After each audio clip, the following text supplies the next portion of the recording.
तू 2 पानी की बोतल एक साथ ही लेके बैठा कर, क्योंकि तेरी सेहत के लिए ये ऊपर चढ़ना वापस आना हानिकारक है। हाँ, और एक बात सुन लो स्टूडेंट, सभी स्ट्रिक्टली सुन लेना।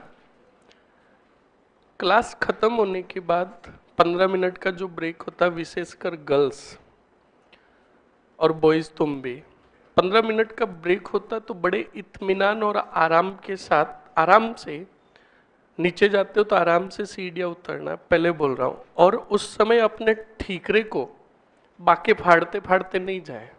सुबह की घटना बता रहा हूँ, एक लड़की नीचे गिर गई, बहुत भयंकर चोट लगी है, पूरा मुंह खून से भर गया था, ज्यादा लगी थी, हॉस्पिटल भेजा उसको।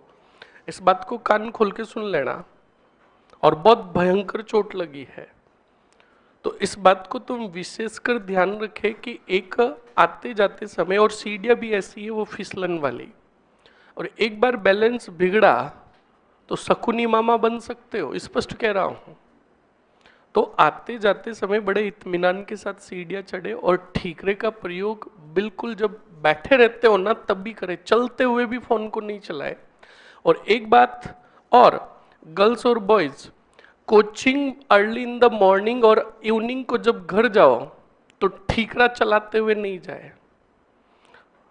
उत्कर्ष के आसपास के जहां कहीं पर भी परिसर है, काफी स्टूडेंट होते हैं जो ऐसे बात करते जाते हैं, वो आते हैं बाइक वाले और फोन छीन कर चले जाते हैं, ऐसी भी घटना काफी होती है। तो इन बातों का विशेषकर अच्छे से ध्यान रखें। समझ में आया कि नहीं आया? अरे आया ना, ध्यान रखें इस बात को। तो अदनान, आप 2 से 3 बोतल्स लेके बैठ जाओ, बिल्कुल पहले से ही, और जाओ तो बड़े इत्मीनान के साथ जाना है। चलो लास्ट पॉइंट बताओ। बीकानेर का राठौड़ कुछ लिखाया था? बोलो। ओके, तो सुनो और समझो अच्छे से, सुनो और समझो अच्छे से। बीकानेर के राठौड़, जिसमें कल मैंने आपको इंट्रोड्यूस किया था जांगल प्रदेश के बारे में, बताया था। और जांगल प्रदेश के बारे में मैंने बताया आपको कि जांगल प्रदेश जो सेक्टर था, इस पर सर आपके होते हुए ऐसी घटना हो रही है। अच्छा, तो मैं चोरों को पकड़ता फिरूं? वाह, हिमांशी मर जाएगा। फिर तुम्हें क्यों पढ़ा रहा हूं मैं, तुम ही ऐसे चोरों को पकड़ोगे। समझ में आया कि नहीं आया? तो अच्छे से ध्यान रखे। और पहली बात तो, तुम्हारे लक्षणों के कारण तुम्हारा फोन चोरी हो रहा है। समझ में आया ना? इस बात को ध्यान रखें। चलो अब सुनो और समझो अच्छे से। तो जांगल प्रदेश छोटे छोटे क्षेत्रों में बटा हुआ था, और उन क्षेत्रों पर अलग अलग का अधिकार था। दूसरी बात सुनो, जांगल प्रदेश का सबसे विकसित नगर जो था अहिछत्रपुर। कौन सा? तो अगर आपको एग्जामिनर पूछ ले कि जांगल प्रदेश की राजधानी कौन सी धानी कहाँ थी, तो क्या कहोगे? और अहिछत्रपुर को वर्तमान में, बहुत बढ़िया। अब सुनो नेक्स्ट पॉइंट। अब बताओ, इस संपूर्ण जांगल प्रदेश को विजित किसने किया? राव, जो राव जोधा के पुत्र थे। 1488 में पूरा पूर्ण विजित करके 1488 में अक्षय तृतीया के दिन एक नगर बसाएंगे जिसको कहेंगे बीकानेर। बोलो समझ में आया कि नहीं आया? उसके बाद दूसरे राजवंशों के अनुसार बीकानेर के राठौड़ों की प्रारंभिक राजधानी कौन सी धानी? तो आप में से कोई बताएगा बीकानेर के राठौड़ों की प्रारंभिक राजधानी कहां थी? एनीबडी? और कोई? और कोई? कौन बोला उधर से? जानवी? बोलो तो सही फिर। अच्छा, तो इसकी वकील है या इसकी ट्रांसलेटर है? अच्छा, ये बोलेगी तब सुनाई देगा, तेरी आवाज कैसे सुनाई दी? कि सर मैंने हेल्पिंग वर्ब लगा दी, क्या फर्क पड़ गया? हाँ बिल्कुल सही है, कोडम देसर। कौन सी? बोलो। कोडम देसर को बीकानेर के राठौड़ों की प्रारंभिक राजधानी कहा गया और बनाई भी थी। समझ में आया कि नहीं आया?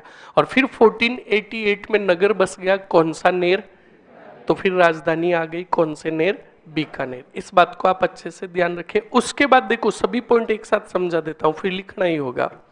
फिर उसके बाद राठौड़ों की जानकारी, यानी बीकानेर के राठौड़ों की जानकारी देने वाले ग्रंथ। समझ में आया कि नहीं आया? तो नंबर फर्स्ट, चलो बोर्ड पर ही बताता हूं, देखो आप पहले अच्छे से समझो। नंबर फर्स्ट पॉइंट, सामान्य जानकारी में कौन सा प्रदेश लिया हमने? बोलो। जांगल प्रदेश। जांगल प्रदेश का शाब्दिक अर्थ तो कल मैंने बता दिया था, शॉर्ट फॉर्म में लिख देता हूं, शाब्दिक अर्थ। यानी हमें पॉइंट याद क्या क्या करना है। शाब्दिक अर्थ, जहां वन और जंगल की जल की क्या हो? कमी। दूसरा, कौन सी धानी? राजधानी। बताओ कौन सी थी? अरे कोडम देसर, मर जाओगे। कोडम देसर राठौड़ों की थी, जांगल प्रदेश की नहीं। यही तो बात है, सावधानी हटी, हाँ मरोगे बड़ोगे, दुष्टी कहीं के। देखो मरो। अही छत्रपुर कौन सी थी? हाँ, ये अही छत्रपुर किसकी राजधानी है? ना कि बीकानेर के राठौड़ों की। और अही छत्रपुर को कहते हैं गोर ही गोर। अब सुनो, उसके बाद नंबर 2 पॉइंट बताओ क्या लिखा हमने। शॉर्ट फॉर्म में ही बता रहा हूं, फिर हम बोलकर रिवाइज करके लिख लेंगे।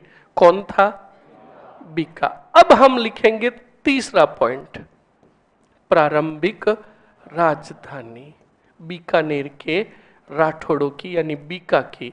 तो बीका ने प्रारंभिक राजधानी जो बनाई वो कोडम देसर, और इसके बाद जब नगर बस गया कौन सा नेर, तब राजधानी बनी कौन सी? बोलो समझ में आया कि नहीं आया?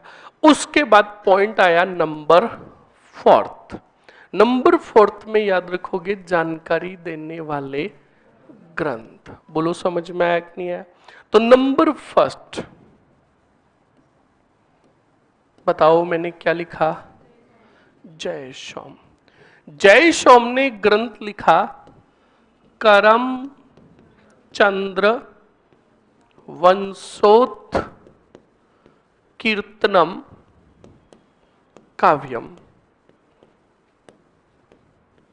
करमचंद्र वंशोत कीर्तनम काव्यम में एक बीकानेर के राठौड़ों की जानकारी मिलती है, एक है बताओ किसका? दयालदास का। और दयालदास ने लिखा बीकानेर के राठौड़ोरी, हाँ ख्यात। 2 भागों में है ये, जिसमें वर्णन मिलता है कौन से नेर के। और नंबर 3 बिट्ठू, हाँ सूजा राव जित सिरो छंद। ये ग्रंथ हो गए स्टूडेंट जानकारी देने वाले किनकी? बीकानेर के राठौड़ों की। समझ में आया कि नहीं आया?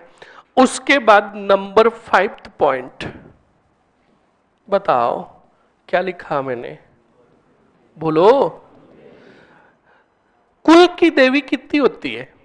और वो है नागणेची माता। कौन सी माता?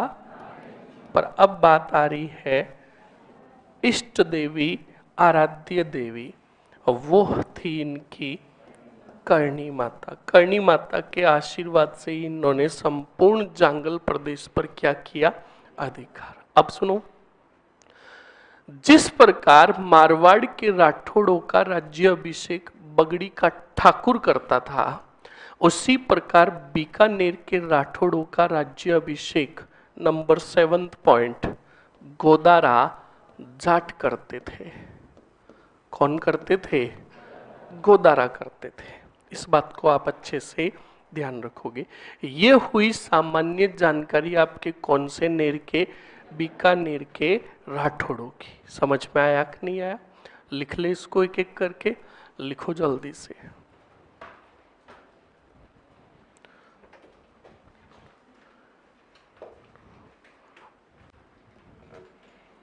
वन और पानी दोनों की कमी या वन हो और पानी की कमी हो? अरे भाई मेरे, दोनों की कमी।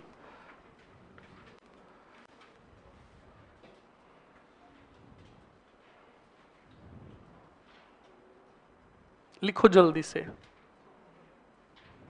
पहला पॉइंट हेडिंग डालो, प्राचीन नाम।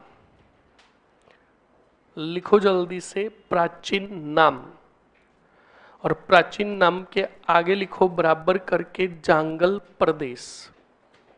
जांगल प्रदेश।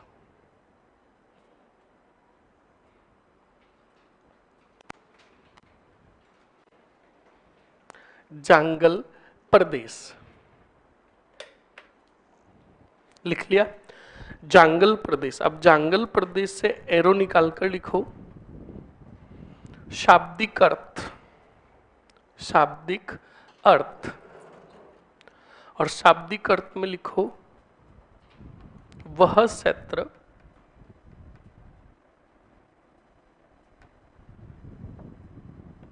जहां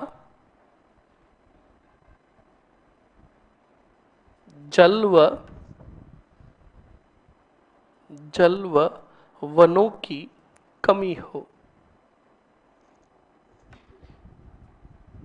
वह क्षेत्र जहां वन व जल की क्या हो, कमी हो। लिख लिया। नेक्स्ट आगे बढ़ो।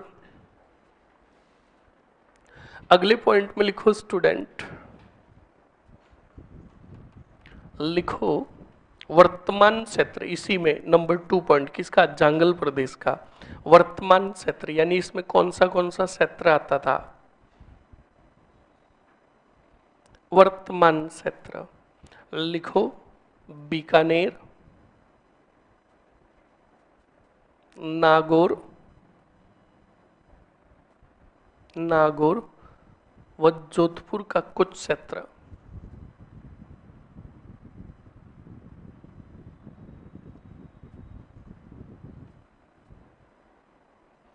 लिख लिया। अगले पॉइंट में लिखो राजधानी। राजधानी। अब ये राजधानी हम किसकी लिख रहे हैं? जांगल प्रदेश की, जो थी अही छत्रपुर।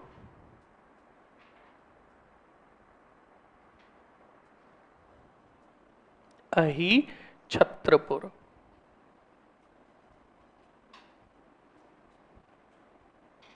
लिख लिया।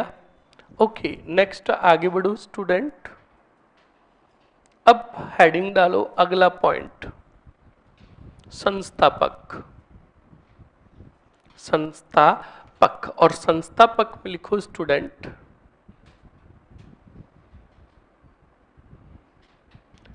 लिखो राव जोधा के पुत्र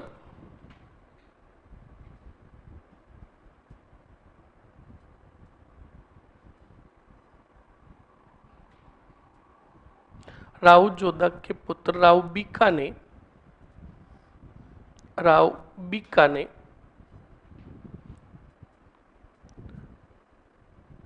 1465 ईस्वी में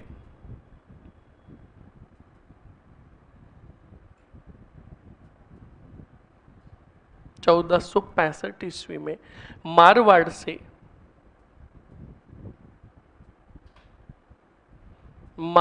से जांगल प्रदेश की तरफ आए। जांगल प्रदेश की तरफ आए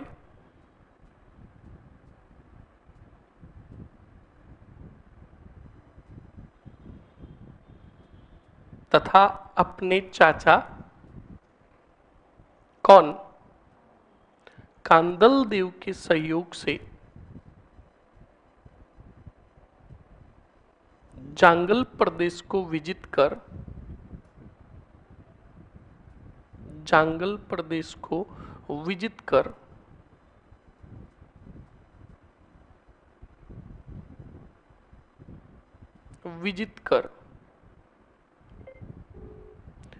गुहिल वंश की राठौड़ वंश की क्या की?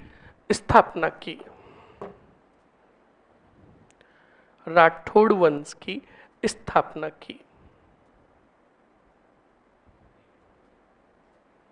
लिख लिया? नेक्स्ट आगे बढ़ो। प्रारंभिक राजधानी। प्रारंभिक राजधानी, और प्रारंभिक राजधानी में लिखो कौन सी थी? खोडम देसर। कोडम देसर।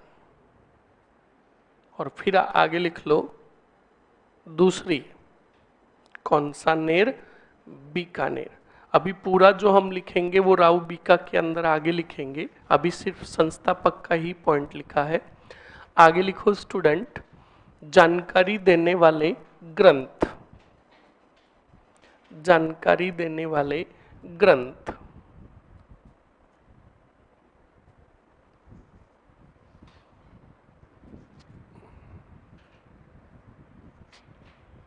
जानकारी देने वाले ग्रंथ लिख लो, बोर्ड पर लिखे हुए हैं।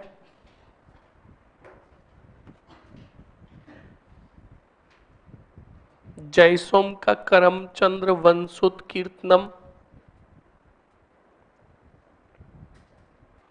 फिर आपके दयालदास और फिर आपके बिट्ठू सुजा।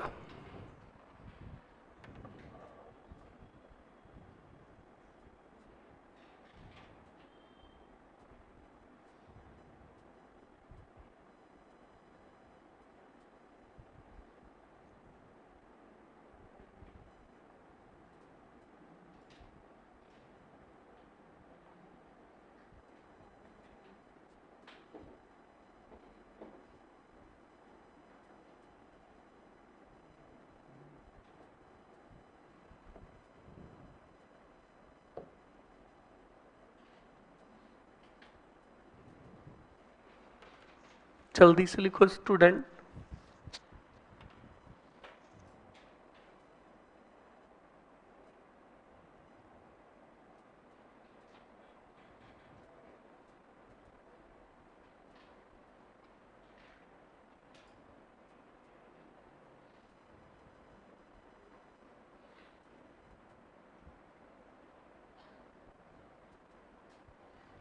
लिख लिया तीनों ग्रंथ?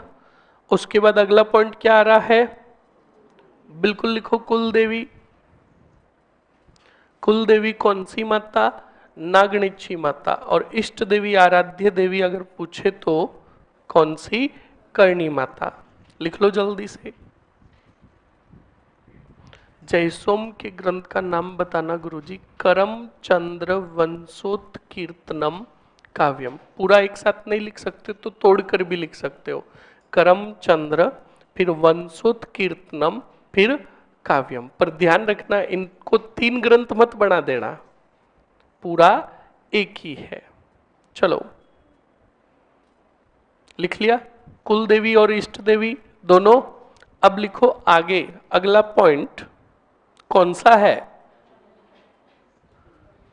राज्य अभिषेक।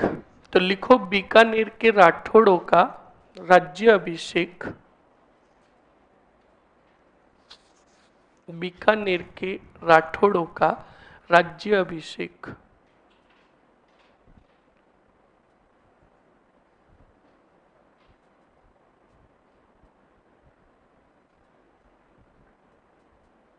गोदारा करते थे। गोदारा कोष्टक में जाट लिख दो, गोदारा करते थे। लिख लिया? ओके, ये हो गई आपके बीकानेर के राठौड़ों की सामान्य जानकारी। लिख लिया? अब स्टार्ट करें।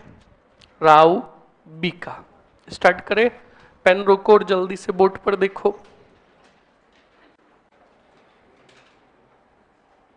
सुनो और समझो और देखो अच्छे से बोर्ड पर। राजा आ रहा है कौन?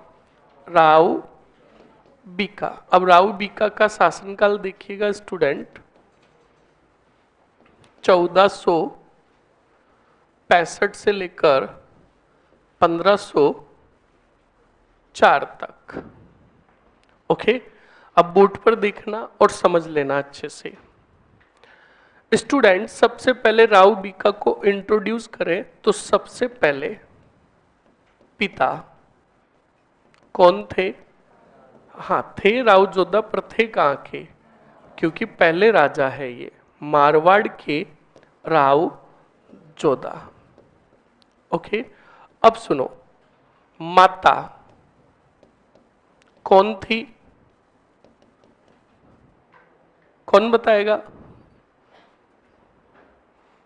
क्या कर रहा है?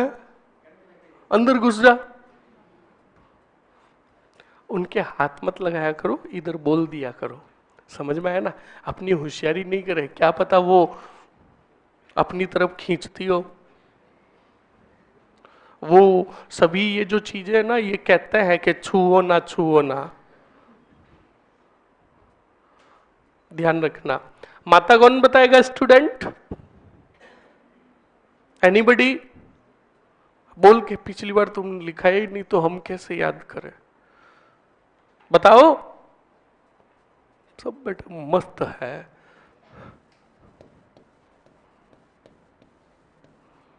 कौन सी दे? नौरंग दे। उसके बाद इनके काका का भी नाम आप याद रखोगे, क्योंकि इनका काफी बड़ा योगदान रहा। कौन से देव? अब पिछली वाली बात तो मैंने कल आपको बता दी थी कि किस वजह से कांदल देव और राव बीका ने तय किया था कि हम जाएंगे कौन से प्रदेश की तरफ। बताया था 1465 मारवाड़ छोड़ दिया। और किसकी वजह से छोड़ा? अपने पिता के ताने की वजह से। अब सुनो, कांदल देव और राव बीका आए और इन्होंने जीतना स्टार्ट किया। बताओ कौन सा प्रदेश? जांगल प्रदेश। और जांगल प्रदेश को जीतते गए और जीतते जीतते ये पहुंचे थे, बताओ कौन से नौक? तब आशीर्वाद लिया कौन सी माता का? और करणी माता के आशीर्वाद से ही इन्होंने संपूर्ण जांगल प्रदेश को क्या किया? अब जांगल प्रदेश का जो क्षेत्र था, इन्होंने किन किन से जीता? बताओ किन से? बोलो, किन से जीता? बताओ। शाखलाओं से। और किन से जीता? कायम खानियों से। और साथ ही साथ में जीता भाटियों से। और साथ ही साथ में जीता जाटों से। बताओ समझ में आया कि नहीं आया? अब सुनो, सीधी बात बताऊंगा। बीका ने जोइयों के क्षेत्र पर अधिकार कर लिया, साखलाओं के क्षेत्र पर अधिकार कर लिया, कायम खानियों के क्षेत्र पर अधिकार कर लिया। भाटियों के क्षेत्र पर बीका ने जानबूझकर अधिकार नहीं किया। इसके पीछे बहुत बड़ी कहानी है। जानना चाहोगे? बस मुझे पता था, जो बिल्कुल भी नहीं बताऊंगा। मेरी मर्जी, क्योंकि तुम्हें कहानियां मैंने बता दी तो तुम्हारी आदत कहानियां सुनने की पड़ जाएगी। और मैं ये आदत धीरे धीरे तुम्हारी छुड़ाना चाहता हूं। या कहानियां सुनोगे? सुन लो। फिर कौन? बिल्कुल, भाटियों से भी फिर जैसे तैसे करके पीछे पड़ेंगे इनके काका चाचा कौन से देव और कांदल देव। फिर जीत लेंगे भाटियों का क्षेत्र भी। पर बीका नहीं चाहते थे। पर बीका को जब वास्तविकता पता चली तो कहा अच्छा किया। अब पीछे क्षेत्र बचा किसका? जांगल प्रदेश पर लगभग 1485 में बताओ क्या हो गया? अधिकार। सिर्फ एक क्षेत्र किसको छोड़कर? हाँ, और 1485 में ही मैंने कल भी बताया था, एक घाटी थी। कौन सी घाटी? जो जहां पर कितने रास्ते आकर मिलते थे? 3 रास्ते आकर मिलते थे। यहीं पर लघु दुर्ग बनाया। क्या बनाया? और स्थानीय भाषा में इसे कहा गया बीका जी की टेकड़ी। बताओ समझ में आया कि नहीं आया? अब सुनो, 1485 फिर बाद में इस जाटों के क्षेत्र पर भी अधिकार हो गया। किसका? बीका का। और सन था 1488। 8। अब जाटों का जो क्षेत्र था इस पर अधिकार था नरा जाट का। बोलो किसका? हाँ किसका? तो राव बीका ने 1488 में कहा एक नगर बसाओ। क्या बसाओ? बिल्कुल नगर बसा। तब राव बीका ने कहा संपूर्ण जांगल प्रदेश को तो हमने विजित किया पर हमारे क्षेत्र में जाटो यानी जाट कौन? नरा जाट का भी क्षेत्र है जिस पर हमने बड़ी मुश्किल से अधिकार किया है। और अब जो नगर बसेगा, जो शहर बसेगा, उस शहर का नामकरण जो होगा मेरे और नरा जाट के नाम पर होगा। तो देखो 1488 आका तीज, कौन सा तीज? कब आती है? बोलो। वैशाख शुक्ल तृतीया को, अक्षय तृतीया के दिन। बोलो किस दिन? वैशाख शुक्ल अक्षय तृतीया के दिन जो नगर बसाया उसका नगर राव बीका ने अपने नाम का क्या लिया?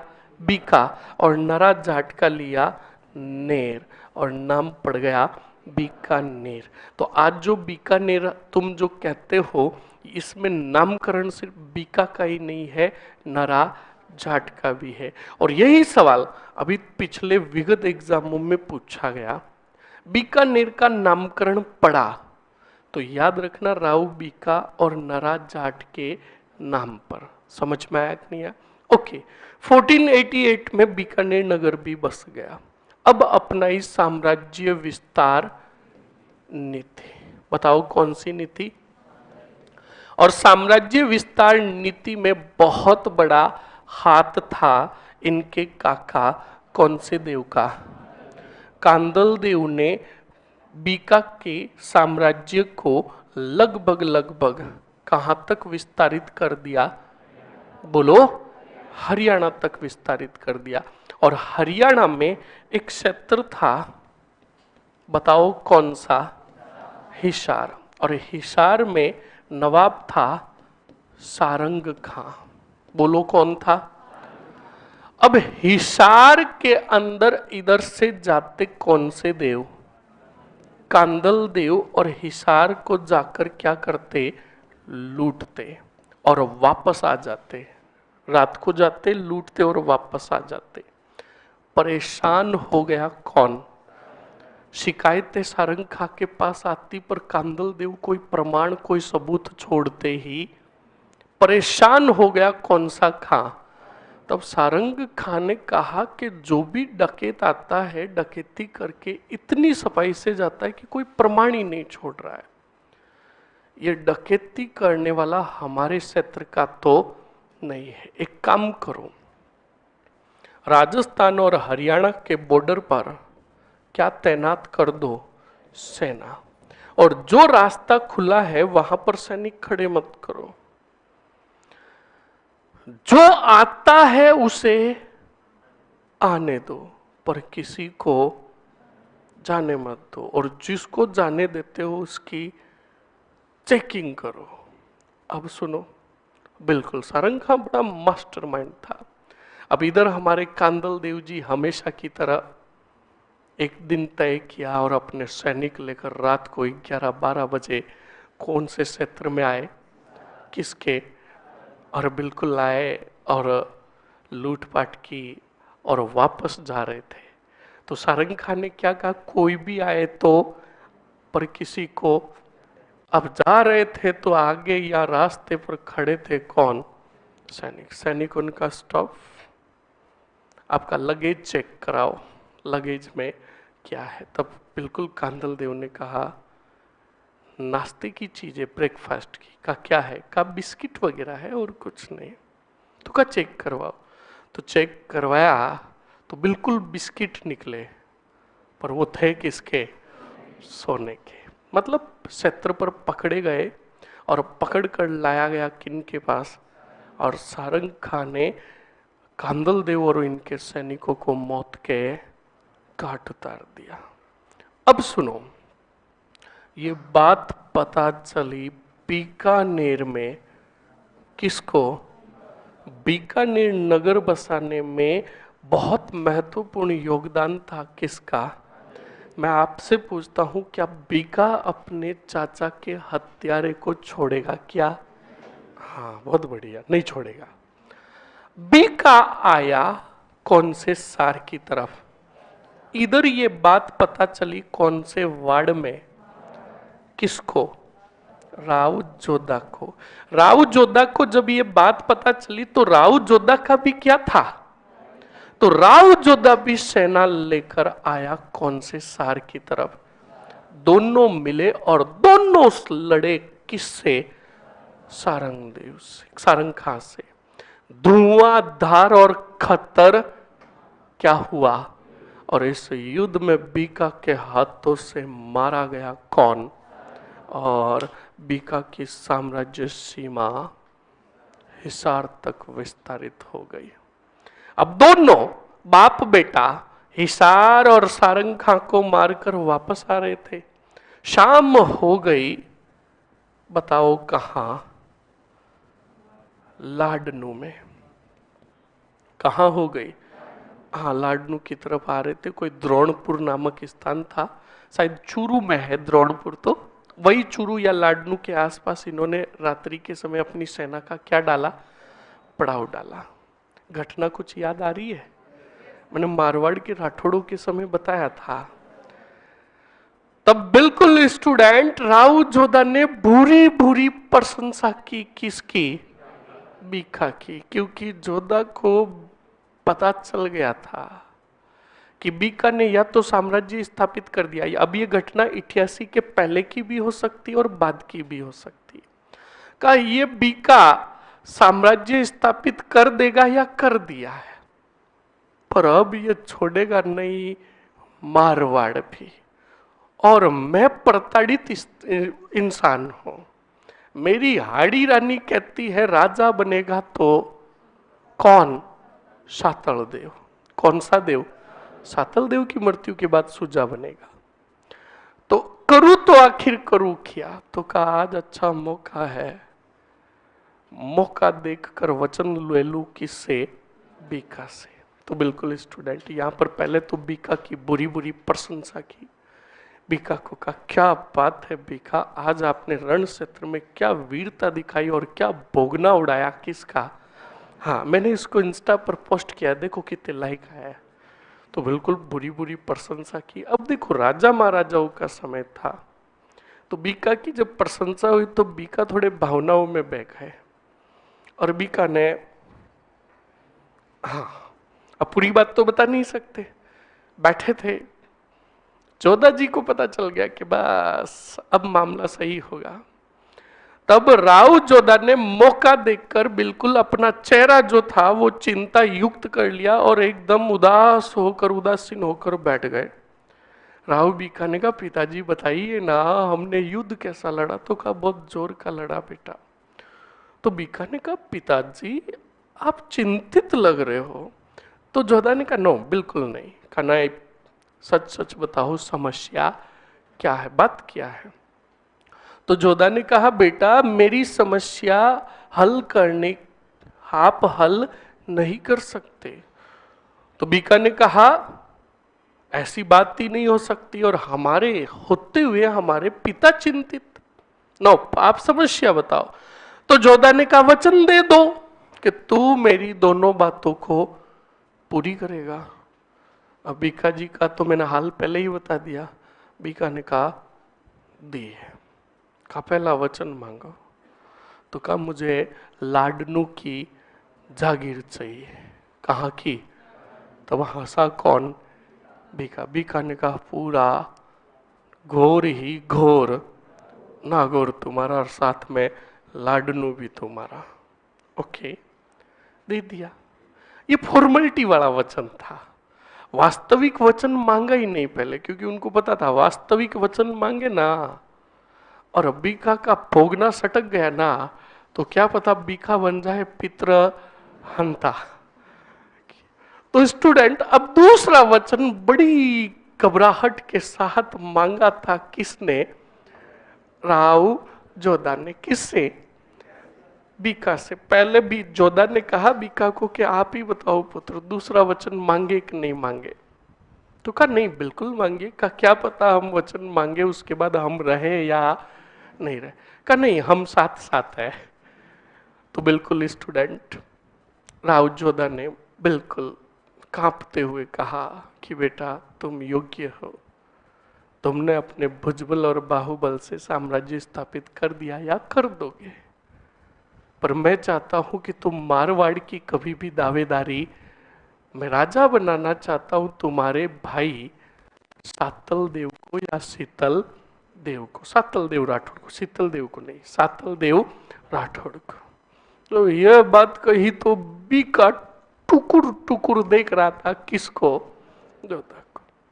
अब जोधा जी को बीका ने कहा पिताजी हमें नहीं चाहिए मारवाड़, पर हमारी एक शर्त है, हम आपके योग्य पुत्र हैं और योग्य पुत्र को तुम नजरअंदाज नहीं कर सकते। हमने मारवाड़ की दावेदारी छोड़ दी और ना ही मारवाड़ पर अधिकार करेंगे, पर हमारी एक शर्त है, आपके बाद ये जितने कितने भी राज चिन्ह है ये हमें मिलने चाहिए। जोधा ने कहा तथास्तु नहीं, मिल जाएंगे, कोई गुरु थोड़ी थे जो तथास्तु। कहा बिल्कुल आपको मिल जाएंगे, हम भी वचन देते। ओके, बीका आ गया कौन से प्रदेश, जांगल प्रदेश, यानी अपनी राजधानी बीकानेर, और जोधा चले गए कहा मारवाड़। अब 1489 में राव जोधा की क्या हो गई, मृत्यु। क्या हो गई, मृत्यु हो गई। राजा बना उधर कौन, सातल देव राठौड़, पर इधर बीका अपना साम्राज्य विस्तार में लगा हुआ था। सातल देव राठौड़ की मृत्यु हुई तब मारवाड़ का राजा बना राव सोचा। अब इधर इसने बड़ा अच्छा साम्राज्य विस्तार कर दिया, तब राव सुजा को संदेश भेजा बीकानेर से कि भाई सुजा, पिताजी ने मुझे वचन दिया था कि मृत्यु के बाद राज चिन्ह पर मेरा अधिकार होगा, तो आप राज चिन्ह जल्द से जल्द कहाँ भेजे, बीकानेर। सुजा ने मना कर दिया, कौन दो। अब उधर बीका को भयंकर क्या आया, बीका सेना लेकर रवाना हुआ कहां से, बीकानेर से। तो कहा राज चिन्ह तो हम लेकर रहेंगे, वो भले ही बलपूर्वक लेना क्यों नहीं पड़े। सेना लेकर रवाना हुए और मंडोर तक आ गए। कौन से डोर तक, ये बात इधर हाड़ी रानी जसमादे को पता चली, तो हाड़ी रानी जसमादे ने दोनों के बीच में सुलह करवाई, समझौता करवाया, जो बातें मारवाड़ की रिपीट हो रही है, और ये बातें मैंने पहले ही बता दी है। हाड़ी रानी जसमादे ने बुलाया किसको, सुजा को। कहा देख तेरा नाम सुजा है, तुझे ठोक ठोक के और सुजा देगा। ये बात सच्ची है कि बीका ने अगर मारवाड़ छोड़ा है तो तुम्हारे पिता के वचन के कारण, इसलिए चुपचाप राज चिन्ह लौटा दो। किसे, बोलो, बीका को। तो बिल्कुल सुजा ने राज चिन्ह भेज दिए, कौन से डोर, और वहीं से राज चिन्ह लेकर आ गए किधर, बोलो। अब जब तक मंडोर में रहे थे बीका ने अपने सैनिकों को कहा यहाँ से जो भी मिले लूट लो। तो वहां पर मिली थी एक भेरूजी की, कहा भेरूजी को ले लो। कौन से नेर, तो मंडोर से भेरूजी को कहाँ ले गए। और आज भी ध्यान रखना बीकानेर में भेरूजी की पूजा अर्चना और बहुत शानदार भव्य आरती वगैरह आज भी इनका मंदिर बना हुआ है, जो काफी प्राचीन मंदिर है, जो बीका के समय का है। बोलो समझ में आया कि नहीं आया। अब सुनो, ये भी मैंने आपको बता दिया, जाटों के क्षेत्र को भी जीत लिया, साम्राज्य विस्तार भी कर दिया, और बीका का अंतिम अभियान जो था वो 1504 में, बताओ कौन सा अभियान था, रेवाड़ी। और रेवाड़ी कहाँ है, और वही रेवाड़ी अभियान के बाद बीका की क्या हो गई, मृत्यु हो गई। अब रही बात कौन से क्षेत्र की, कहानी जानना चाहोगे, बस कहानियां बता दो इनको। स्टूडेंट, कोई भाटियों का छोटा मोटा शासक था जो जांगल प्रदेश के कुछ एक क्षेत्र पर उसका अधिकार था, जिसका नाम आई थिंक शेखा भाटी था। कौन था। अब हुआ क्या था, भाटियों के क्षेत्र को जीतने के लिए चाचा और दोनों गए, कौन, बीका, अपनी सेना लेकर। अब वहां पर गए स्टूडेंट, तो भाटियों की सेना से युद्ध लड़ने के लिए गए थे, तो एक जगह पर पड़ाव डाल रखा था। किसने? बीका और कांदल देव ने। तो बिल्कुल बीका ने अपने काका को, चाचा को कहा कि चाचा आप रुकिए, हम दुश्मन के तरफ जाते हैं और गोपनीय जानकारी लेकर आते हैं। अब बीका गए भाटियों के क्षेत्र की तरफ, तब उधर उनकी एकाएक नजर पड़ी तो स्टूडेंट, उनकी आंखें हटी नहीं। आंखें चार हो गई किसकी? बीका की। बीका को देखना बहुत अच्छा लगा था। बीका देखता रहा जब तक आगे वाले उनकी आंखों से ओझल नहीं हो गए। बीका ने कहा हमारा अभियान पूरा हुआ, अब हम चाहकर भी भाटियों के क्षेत्र को नहीं जीत सकते। अब स्टूडेंट बीका जैसे तैसे करके वहां से अपनी सेना का पड़ाव उठाकर काका के सामने बहाना बनाकर वापस लेकर आ गया। अब स्टूडेंट बीका खोया खोया सा रहता था, ना खाना खाता था ना पानी पीता था, अकेला रहता था और गीत गाया करता था और अकेले बैठा बैठा ही मंद मंद मुस्कुराता रहता था। कांदल देव बार बार बीका को कहते थे बीका अपनी सेना का पड़ाव उठाओ, भाटियों के क्षेत्र को हम जीतने जाएंगे। तब स्टूडेंट बीका कहता कि हाँ बिल्कुल चलेंगे पर अभी नहीं, बाद में चलेंगे। हर बार बहाना बनाता रहता था। कौन? और बीका को जब ऐसे देखा तो काका ने कहा मामला कुछ और है। कांदल देव ने बीका के जो आसपास उनकी उम्र के जो सैनिक थे, सेना नायक थे, उनको बुलाया, कहा इधर मरो। कहा हाँ काका, वो भी काका ही कहते थे। तो कहा एक बात बताओ का क्या, कि ये बीका को आजकल मैं नोटिस कर रहा हूं उखड़ा उखड़ा सा रहता है, मामला क्या है? तो सैनिकों ने, अब वो भी शर्माए बैठे, कहा कुछ नहीं है, अब आप काका हो, आपको क्या कहे? कहा चुपचाप बताओ मामला क्या है। तो कहा लवेरिया हो गया। किसको? बीका को। पूरी बात बताई कि उन्होंने, वो जो साथ में रहते थे उन्होंने। तो बिल्कुल कांदल देव ने कहा अब तो भाटियों को मौत के घाट उतारना ही होगा। अब स्टूडेंट अब सुनना, उन सैनिकों ने जाकर बीका के तो कान भर दिए कि बीका, काका को पता चल गया। और काका मतलब ये नहीं कहा कि हमने बताया, कहा आज काका बात कर रहे थे कि भाटियों को मौत के घाट उतारने जाना है। तो बीका ने कहा चिंता मत करो, जब तक हम काका के साथ नहीं जाएंगे तब तक कोई भी अभियान होने वाला नहीं, और हम हर बार बहाना बना लेंगे। अब कांदल देव को पूरी बात तो पता चल गई कि बीका बेटा इस वजह से हर बार टाल मटोल कर रहा है, मामला दिल का है। तो अब सुनो उधर क्या हुआ। भाटियों के क्षेत्र पर सिंध की सेना ने क्या कर दिया? आक्रमण। शेखा पराजित हुए और शेखा को बंदी बनाकर ले गए किधर? सिंध की तरफ। सिंध की सेना ने, कोई सेना थी वो ले गई। अब स्टूडेंट शेखा इधर से पहुंचे, सॉरी कांदल देव पहुंचे कहा? भाटियों के क्षेत्र में, और उस शेखा की रानी से मिले। तब शेखा की रानी को कहा कांदल देव ने, ये बात पता नहीं है किसको? बीका को। कांदल देव ने शेखा की रानी को कहा कि हम अगर शेखा को सिंध की सेना से बचाकर अगर लेकर आ गए तो कहा बताओ क्या करना है? तो कहा वचन दो कि आपकी पुत्री का विवाह हमारे भतीजे शेखा के साथ होगा। किसके साथ? सॉरी बीका के साथ। आप भाई भतीजा शेखा कैसे हुआ? मैंने गलती से बोल दिया, बीका के साथ होगा। तो एक बात ध्यान रखना, चाचा कुछ बहुत अच्छे भी होते हैं, समझ में आए ना? इसलिए मैं तुम्हें हर बार बोलता हूँ कि चाचा से अच्छे संबंध बनाए रखो। तुम्हें पितर बनने से बचाएगा तो चाचा ही बचाएगा। तो अब सुनो, बिल्कुल शेखा की रानी ने वचन दिया कि तुम अगर हमारे पति को सिंध की सेना से बचा कर लाते हो तो हम वचन देते हैं कि हमारी पुत्री का विवाह आपके भतीजे बीका के साथ होगा। कांदल देव ने कहा हालो रे, सेना का पड़ाव उठाओ, लड़ाई लड़ेंगे। किन के साथ? जानकारी नहीं है किसको? बीका को। अब कांदल देव गए, सिंध के नवाबों की सेना को पराजित किया और शेखा को लेकर आए और छोड़ा रानी के पास। तब रानी ने कहा आपका बहुत बहुत आभार और धन्यवाद। का शट अप, आप हमें बताओ बारात लेकर कब आए? तो बिल्कुल तारीख बता दी उस टाइम ही। कहा तो हाथ लाओ आप, तो अब हमें तो क्या करना है, विवाह ही करना है। अब इधर कांदल देव आ गए किसके पास?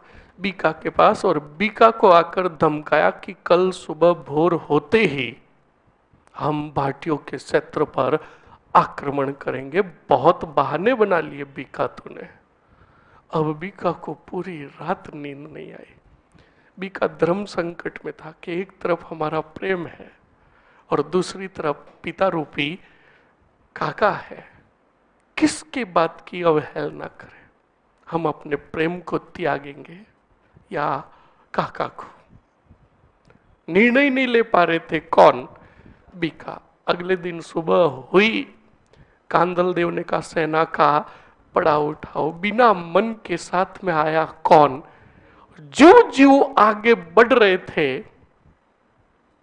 उधर भाटियों के क्षेत्र से डीजे की आवाज सुनाई दी। किसकी?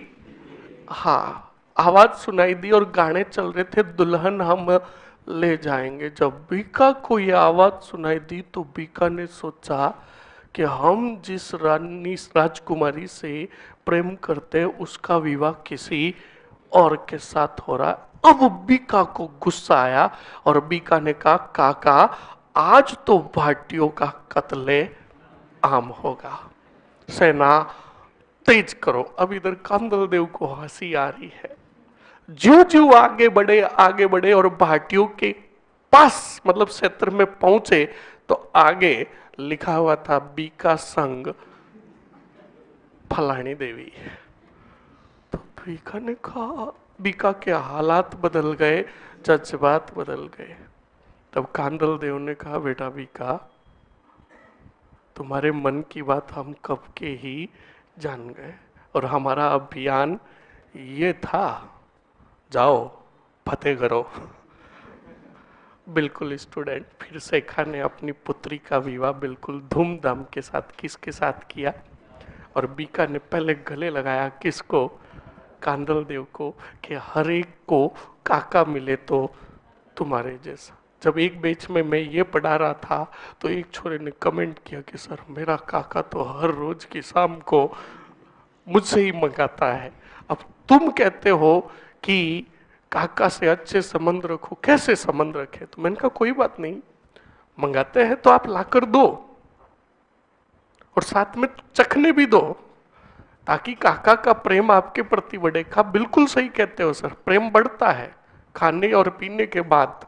धमाधम फोड़ते हैं हमें। तो समझ में आया कि नहीं आया? यही कहानी थी किसकी? बीका और कांदल देव की। पूरा का पूरा कवर अप हो गया। कौन? राव बीका। जल्दी से हेडिंग डालो।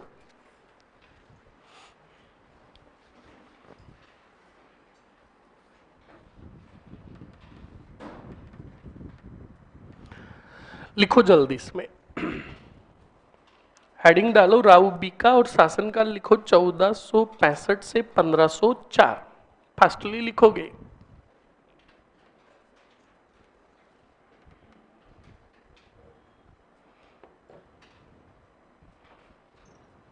चौदह सौ 65 से 1504 लिख लिया? ओके। फर्स्ट एरो निकालकर बिल्कुल इनको इंट्रोड्यूस कर दो। पिता मारवाड़ के राव जोधा, माता नौरंग दे,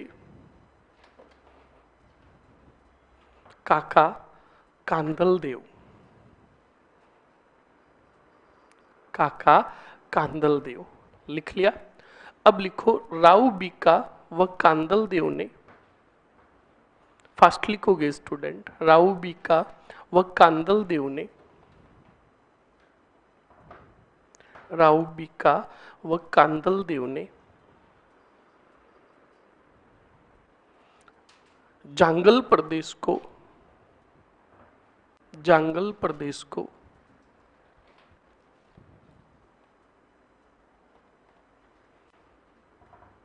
लिख लो, जोहियो साखलाओ या साखला, जोहियो साखला, कायम खानियों,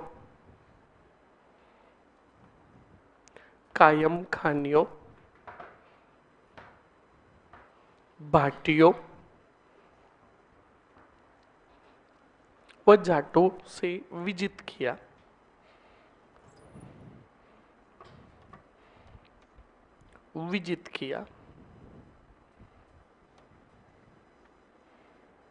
लिख लिया स्टूडेंट। नेक्स्ट लिखो,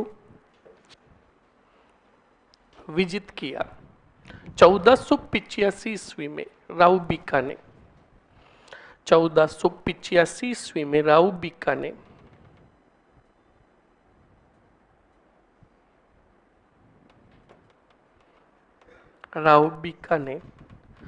रात्ती घाटी नामक पहाड़ी पर कौन सी घाटी? रात्ती घाटी नामक पहाड़ी पर लघु दुर्ग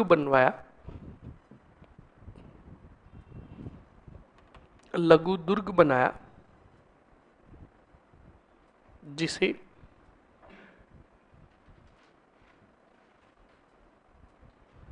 बीका जी की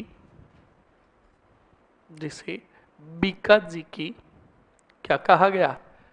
टेकड़ी कहा गया।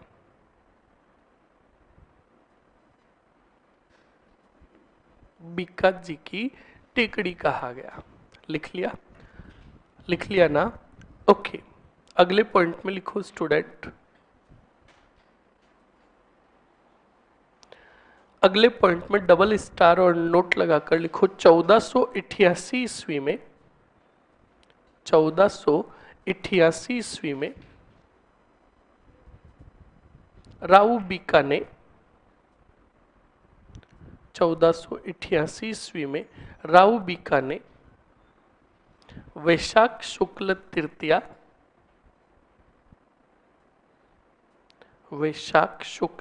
तृतीया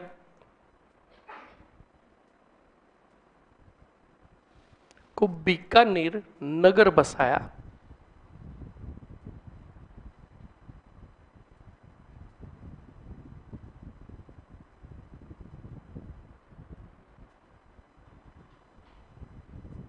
बीकानेर नगर बसाया।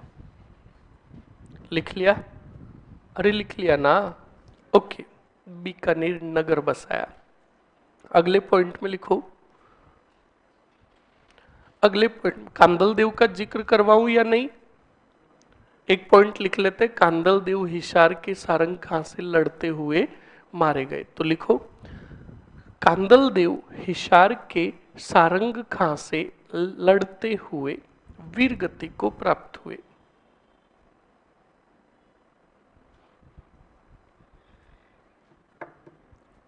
कांदल देव हिसार के सारंग खां से लड़ते हुए वीर गति को प्राप्त हुए।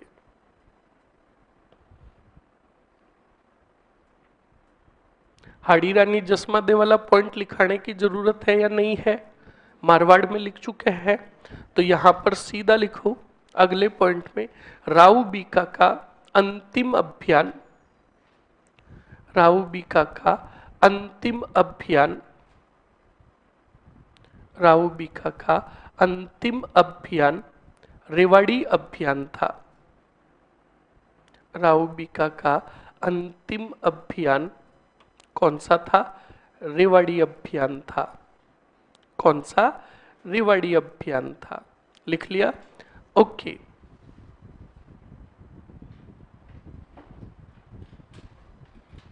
लिख लिया? ये हो गया कौन? राव बीका। अब हेडिंग डालो स्टूडेंट आगे, राव नरा। देखो, हाँ, एक मिनट, बीकानेर नगर लिखा ना आपने, वहां पर लाइन नहीं हो तो वापस लास्ट में राव बीका का एक पॉइंट लिखो, 2 पॉइंट लिखो, याद आ गया। सुनो, पहले बताओ, बीकानेर का प्राचीन नाम क्या? जांगल प्रदेश। कौन सा प्रदेश? और अब इस जांगल प्रदेश को जीत लिया किसने? राव बीका ने। तो राव बीका को इतिहास में जांगलधर बादशाह भी कहा गया। क्या कहा गया? जांगलधर बादशाह। समझ में आया? और एक राजा होगा बीकानेर के राठौड़ों में ही जिसे जांगलधर बादशाह की उपाधि दी जाएगी।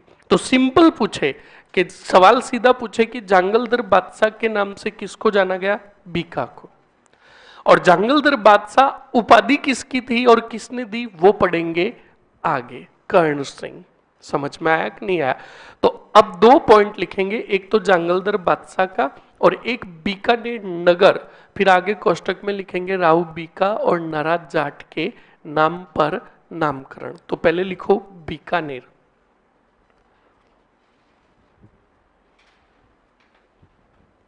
लिखो बीकानेर, और बीकानेर लिखकर आगे लिख दो राव बीका व नरा जाट के नाम पर नामकरण।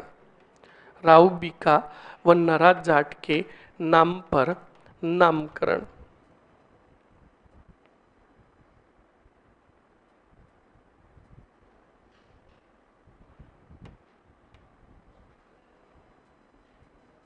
लिख लिया स्टूडेंट? लिख लिया ना? हाँ, अगले पॉइंट में लिखो राव बीका को जांगलधर बादशाह कहा गया। राव बीका को जांगलधर बादशाह कहा गया।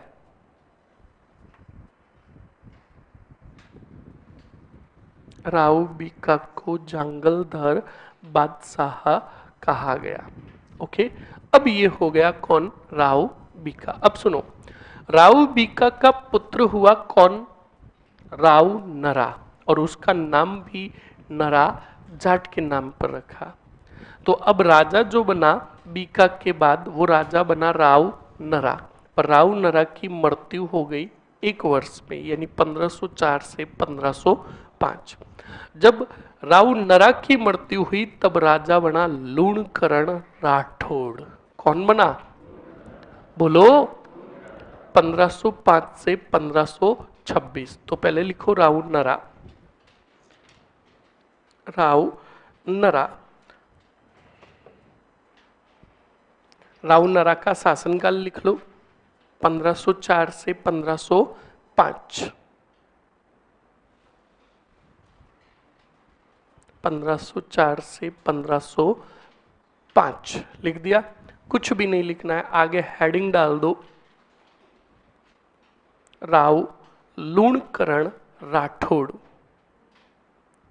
राव लूणकरण राठौड़। आज हमें राय सिंह तक पढ़ लेना है, ध्यान रखना। राव लूणकरण राठौड़। आज राय सिंह और कल बीकानेर पूरा और कल आमेर के कछावा प्रारंभ।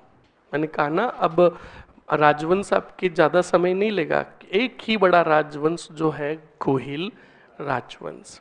लिख लिया लूणकरण को? बोर्ड पर देखो पहले। लूणकरण जो पुत्र थे, पहली बात तो किसके थे? बोलो। राव बीका के, ना कि नरा के। हाँ, ये ध्यान रखना, ऐसे नहीं कि इनके ऊपर नरा पड़ा तो नरा के पुत्र लूणकरण। ध्यान रखे इस बात को। बोर्ड पर देखो, राजा बने, बताओ कौन? लूणकरण राठौड़। अब लूणकरण राठौड़ ने एक ही पॉइंट ध्यान रखोगे, अपनाई थी साम्राज्य विस्तार नीति। कौन सी नीति? साम्राज्य विस्तार नीति अपनाई। और साम्राज्य विस्तार नीति के तहत इन्होंने कुछ क्षेत्र को विजित किया था, जिसमें नंबर फर्स्ट 1509 अटैक किया। बताओ कौन से वा पर? रुद्रेवा। कौन सा वा? और इसी रुद्रेवा को कहते हो ददरेवा वर्तमान में। रुद्रेवा ददरेवा के कौन से सिंह को पराजित? मान सिंह को। और जीत लिया रुद्रेवा को और मिलाया अपने साम्राज्य। उसके बाद स्टूडेंट बाद में किसको ठोका रे? बाद में पराजित किया था स्टूडेंट कायम खानियों को। बताओ किनको? हाँ, कायम खानियों का नेतृत्व करता था कौन? बोलो बोल। रंग खां या फिर दौलत खां, ये दो थे। इनको पराजित करके कायम खानियों के क्षेत्र पर भी अधिकार किया किसने? हाँ, उसके बाद दे धमाधम फोड़ा स्वामी पूना को। किसको? हाँ, इस स्वामी पूना को ठोकर पुण्य काम किया किसने? लूणकरण ने। और ये स्वामी पूना का क्षेत्र था कौन से वाड़ा के आसपास? और ये चायलवाड़ा जो था, चायलवाड़ा क्षेत्र पर अधिकार किया लूणकरण राठौड़ ने। और ये क्षेत्र था हिसार के आसपास। ओके, अब सुनो, फिर अटैक किया घोर ही घोर नागौर पर। नागौर का था महमूद खां। कौन सा खां? और महमूद खां को भी पराजित करके संपूर्ण नागौर पर अधिकार कर लिया लगभग किसने? लूणकरण ने। तो देखो, साम्राज्य विस्तार नीति किसने अपनाई? लूणकरण ने। लूणकरण हिसार का क्षेत्र जीतकर आगे बढ़ रहा था किधर? हरियाणा की तरफ। और अब उसकी नजर थी, बताओ किस पर? नारनौल पर। किस पर? और नारनौल का शासक था अभिमीरा। कौन सा मीरा? हाँ, अभिमीरा। अभिमीरा को पता चल गया कि ये लूणकरण राठौड़ बड़ा ताकतवर है, ये काफी को बचेड़ चुका है, अब अगला नंबर मेरा। तो क्यों नहीं लूणकरण राठौड़ के जितने कितने भी विरोधी है, इन सब को अपनी तरफ मिला लो। तो बिल्कुल स्टूडेंट, अभिमीरा ने सभी से सहायता मांगी और सब ने दी, क्योंकि सब बदला लेना चाहते थे किससे? लूणकरण से। बड़ी सेना हो गई किसकी? सन था 1526, 1500 सेना लेकर आया उधर से कौन? और इधर था नारनौल का नवाब कौन? ये युद्ध जो हुआ ढोसी गांव में हुआ। कौन से गांव में? इसलिए इसको कहा गया ढोसी का युद्ध। कौन सा युद्ध? और इस ढोसी के युद्ध में मारे गए लूणकरण। कौन से करण? जीत गया बेटा कौन? बोलो, समझ में आया कि नहीं आया? ये तो मैंने सिर्फ पूरे साम्राज्य विस्तार बता दिए किसके, यानी सैन्य अभियान बता दिए किसके? लूणकरण राठौड़ के। अब इसके अलावा और सुनो, कुछ मूवमेंट हो रहा है, किसी का ठीकरा बजा क्या? मुझे लगा ऐसा आभास हुआ, या तो बजा या बजने वाला है। तो अपना ठीकरा चेक कर ले कि कहीं जनरल मोड पर तो नहीं है, सावधान रहे। सुनो और समझो स्टूडेंट। अब आगे क्या हुआ? लूणकरण ने क्या किया? लूणकरण ने एक तो बनवाई लूणकरणसर झील और लूणकरणसर कस्बा बसाया। एक बात बीकानेर के राठौड़ों की मुझे बड़ी गजब की लगी। बीकानेर के राठौड़ों ने कुछ किया या नहीं किया, सब ने पर्टिकुलरली एक काम जरूर किया, अपने नाम का गांव या नगर बसाया। राव बीकानेर बीकानेर, राव लूणकरण ने लूणकरणसर। अभी आगे आएंगे राव जेतसी, तो उन्होंने बसाया जेतपुरा। कौन सा पुरा? अब राव जेतसी के बाद आएंगे कल्याणमल। कौन? कल्याणपुरा। कौन सा पुरा? उनके पुत्र राय सिंह। कौन? रायसिंह नगर। कौन सा नगर? उनके बाद पुत्र हुए दलपत सिंह। कौन? उन्होंने बनाया दलपतपुरा। कौन सा पुरा? बाद में राजा हुए सूर सिंह। कौन? उन्होंने बीकानेर में बसाया सूरसागर और तालाब भी बनाया जो आज भी सूखा पड़ा है। समझ में आया ना। उनके बाद राजा हुए कर्ण सिंह। कौन?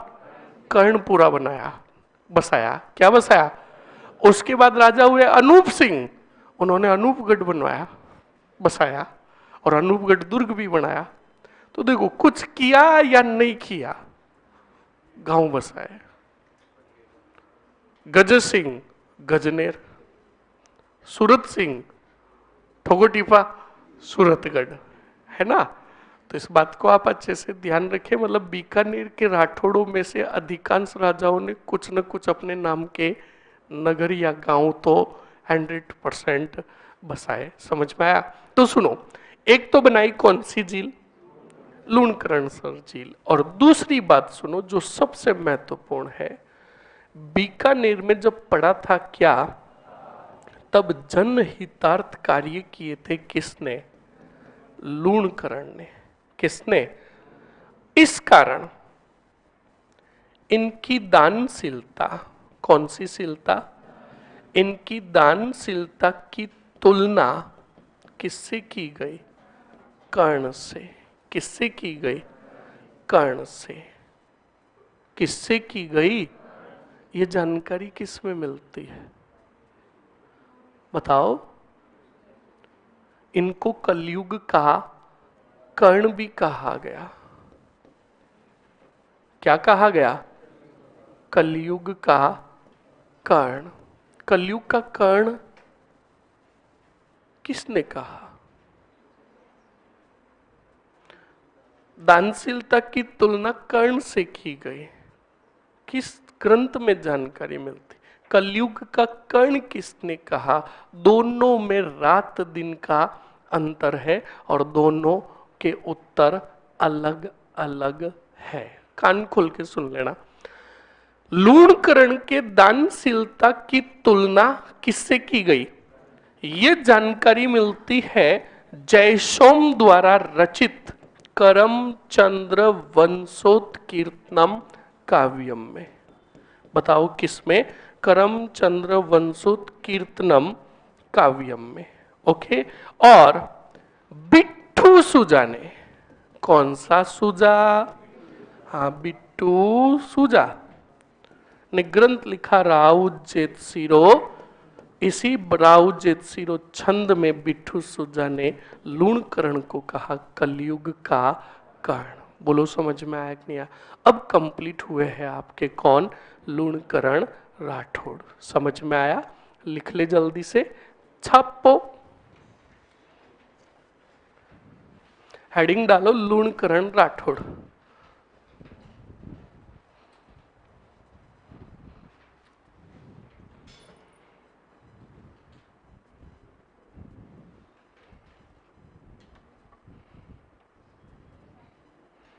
लिखो जल्दी से स्टूडेंट। शासनकाल नहीं लिखा है क्या? तो मैंने सन बता दिया आपको, 1526 में मारे गए। तो लिखो ना सीधा 1505 से 1526।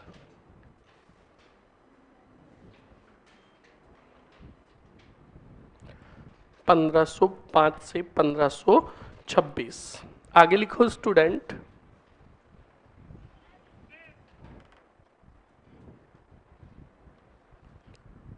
आगे बढ़ो और लिखो जल्दी से।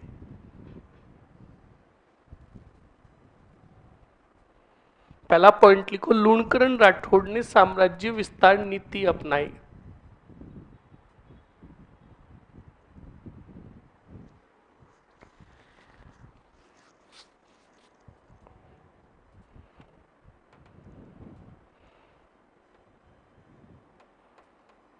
साम्राज्य विस्तार नीति अपनाई। और ये लिख लो सभी से। हाँ, याद आ गया आपके, ये जो क्षेत्र जीता था ना कायम खानियों का, ये फतेहपुर के थे। कौन से पुर के? हाँ, फतेहपुर के कायम खानियों को पराजित करके फतेहपुर को जीता। पहले हेडिंग डालो साम्राज्य विस्तार नीति। हेडिंग डाल दिया। अब पहला ही पॉइंट लिखो, मैं बोल रहा हूं। लिखो रुद्रेवा, नंबर फर्स्ट लिखो रुद्रेवा, ऑब्लिक करके ददरेवा, ददरेवा के मन सिंह को पराजित, रुद्रेवा ददरेवा के मन सिंह को पराजित।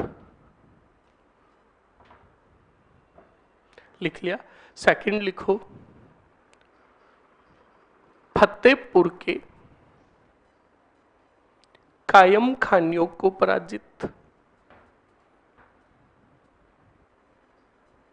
सर कांदल देव की मृत्यु कब और कहां हुई, कृपा बता दे। सन नहीं मिलता है, और अभी इतने गुण मैंने गीत गाए कि हिसार में मारे गए लड़ते हुए। अब क्या करें इनका।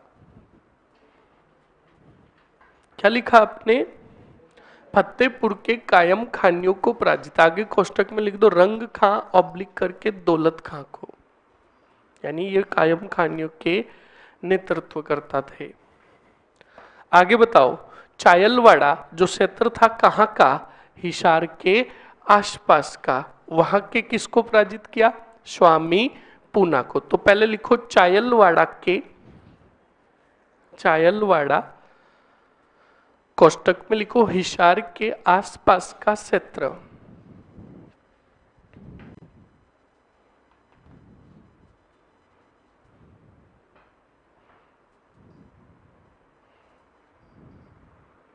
चायलवाड़ा कोष्टक में लिखो हिसार के आसपास का क्षेत्र। लिख दिया। ओके, लिखो कि चायलवाड़ा के स्वामी पूना को पराजित, स्वामी पूना को पराजित। लिख लिया।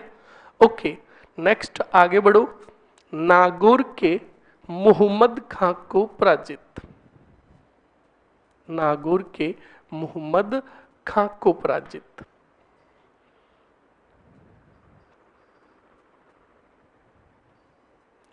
नागौर के मोहम्मद खां को पराजित। लिख लिया। अरे लिख लिया ना, बिल्कुल। ये हो गए आपके कौन, लूणकरण राठौड़ के छोटे मोटे अभियान।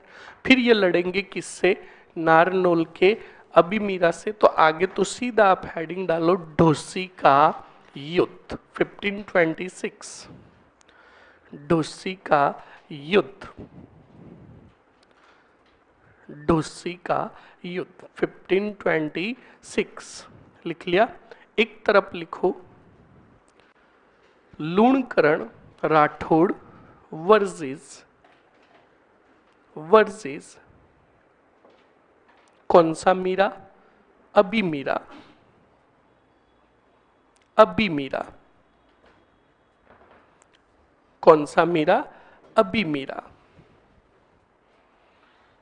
परिणाम में लिख दो अभिमीरा की क्या हुई, विजय। नोट लगाकर लिखो इस युद्ध में कौन मारे गए, लूणकरण राठौड़ मारे गए।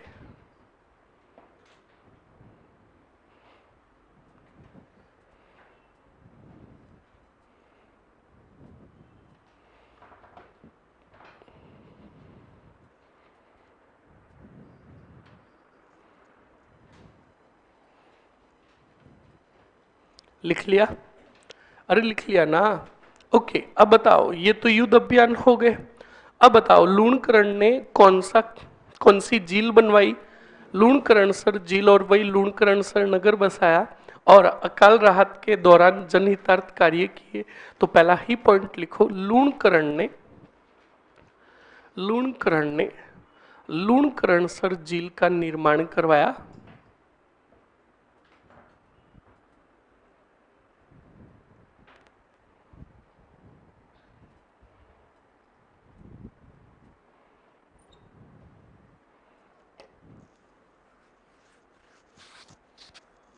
क्या लिखा आपने, लूणकरण ने लूणकरण सर झील का क्या करवाया, निर्माण करवाया। और याद रखना, यही लूणकरण सर मूंगफली के उत्पादन के लिए प्रसिद्ध है, इसलिए इसको उपनाम के रूप में राजस्थान का राजकोट भी कहता है।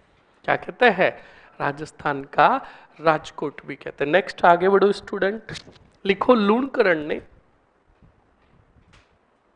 अकाल के दौरान जनहितार्थ कार्य किए, जनहितार्थ कार्य किए,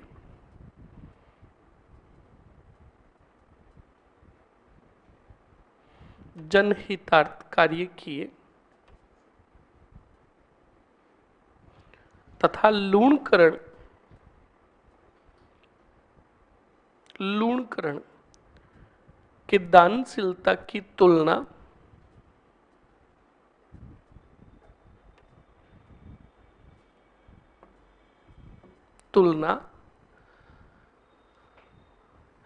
जय सोम द्वारा रचित तुलना कर्ण से, पहले लिखो तुलना कर्ण से जयसोम द्वारा रचित जयसोम द्वारा रचित करमचंद्र वंशुत कीर्तनम काव्यम में की गई। करमचंद्र वंशुत कीर्तनम काव्यम में की गई।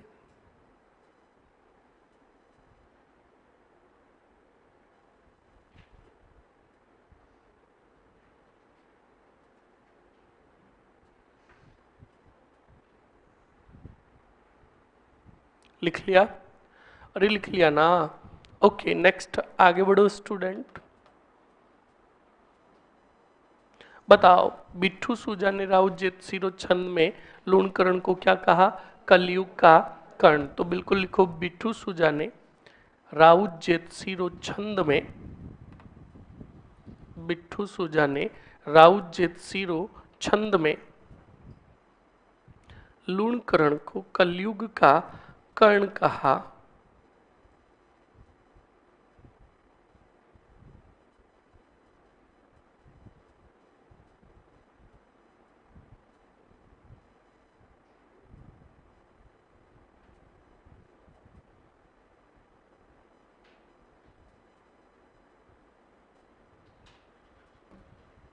लिख लिया? ओके, हेडिंग डाल दो जल्दी से, राउत जेतसी। और राउत जेतसी को मुझे नहीं लगता पढ़ना पड़ेगा कोई 2 या 3 पॉइंट को छोड़कर, क्योंकि पिछला हुआ हमारे लगभग लगभग पूरा पढ़ा हुआ है, पूरा पढ़ा हुआ है। याद आ रहा है राउत जेतसी कुछ? कोई बताएगा राउत जेतसी को हमने कहां पर पढ़ा था? जिसको याद है हाथ खड़ा करो। राउत जेतसी को हमने कहां पर पढ़ा था? राव गंगा के समय क्या किया था राउत जेतसी ने? याद कीजिए थोड़ा, क्या किया?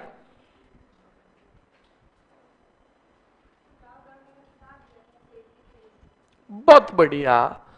किससे लड़े थे? और इनके हाथों से एक मारा गया था, मारा गया था। बहुत खूब, बहुत ही बढ़िया, बैठो। बहुत ही बढ़िया, बिल्कुल सही बताया इन्होंने। टपली वाला हाथी याद है? हाँ, बस तुम्हें वही याद है, पिछली वाली कोई बातें याद ही नहीं है। दुष्टी कहीं के। मैंने तुम्हें बताया भी था कि इस सेवकी का युद्ध हुआ था और उसमें एक टपली वाला हाथी था दौलत खां के पास। फिर बाद में वो हाथ लगा वीरमदेव के पास। व्हाट एन आइडिया सर जी। उसने क्या खाई थी? मिंटो प्रेस, जो दिमाग की। तुम्हें ये सब बातें याद है, पर जो कंटेंट याद करना चाहिए वो तुम्हें याद नहीं है। ये जगह जगह मैंने ये, तुम्हें पता है, ये प्रूफ छोड़ा है, क्योंकि स्टूडेंट बड़े खतरनाक होता है। पेपर देकर आते हैं और बाहर आकर खुद का पेपर बिगड़ता है ना, तो सीधा का सीधा जिम्मा किस पर फोड़ता है? टीचर पर, कि की नहीं पढ़ायो बाड़ियो, कुछ भी नहीं आया। तुम जब पेपर देख रहा होगे तब मैं कहूंगा याद करो टपली वाला हाथी, याद करो मिंटो प्रेस। कौन सी प्रेस? Minto press. तब तुम कहोगे हाँ। तो ये मैं जगह जगह प्रूफ छोड़ रहा हूं तुम्हें याद दिलाने के लिए। समझ में आया ना? अब सुनो और समझो। 1 मिनट रुकना।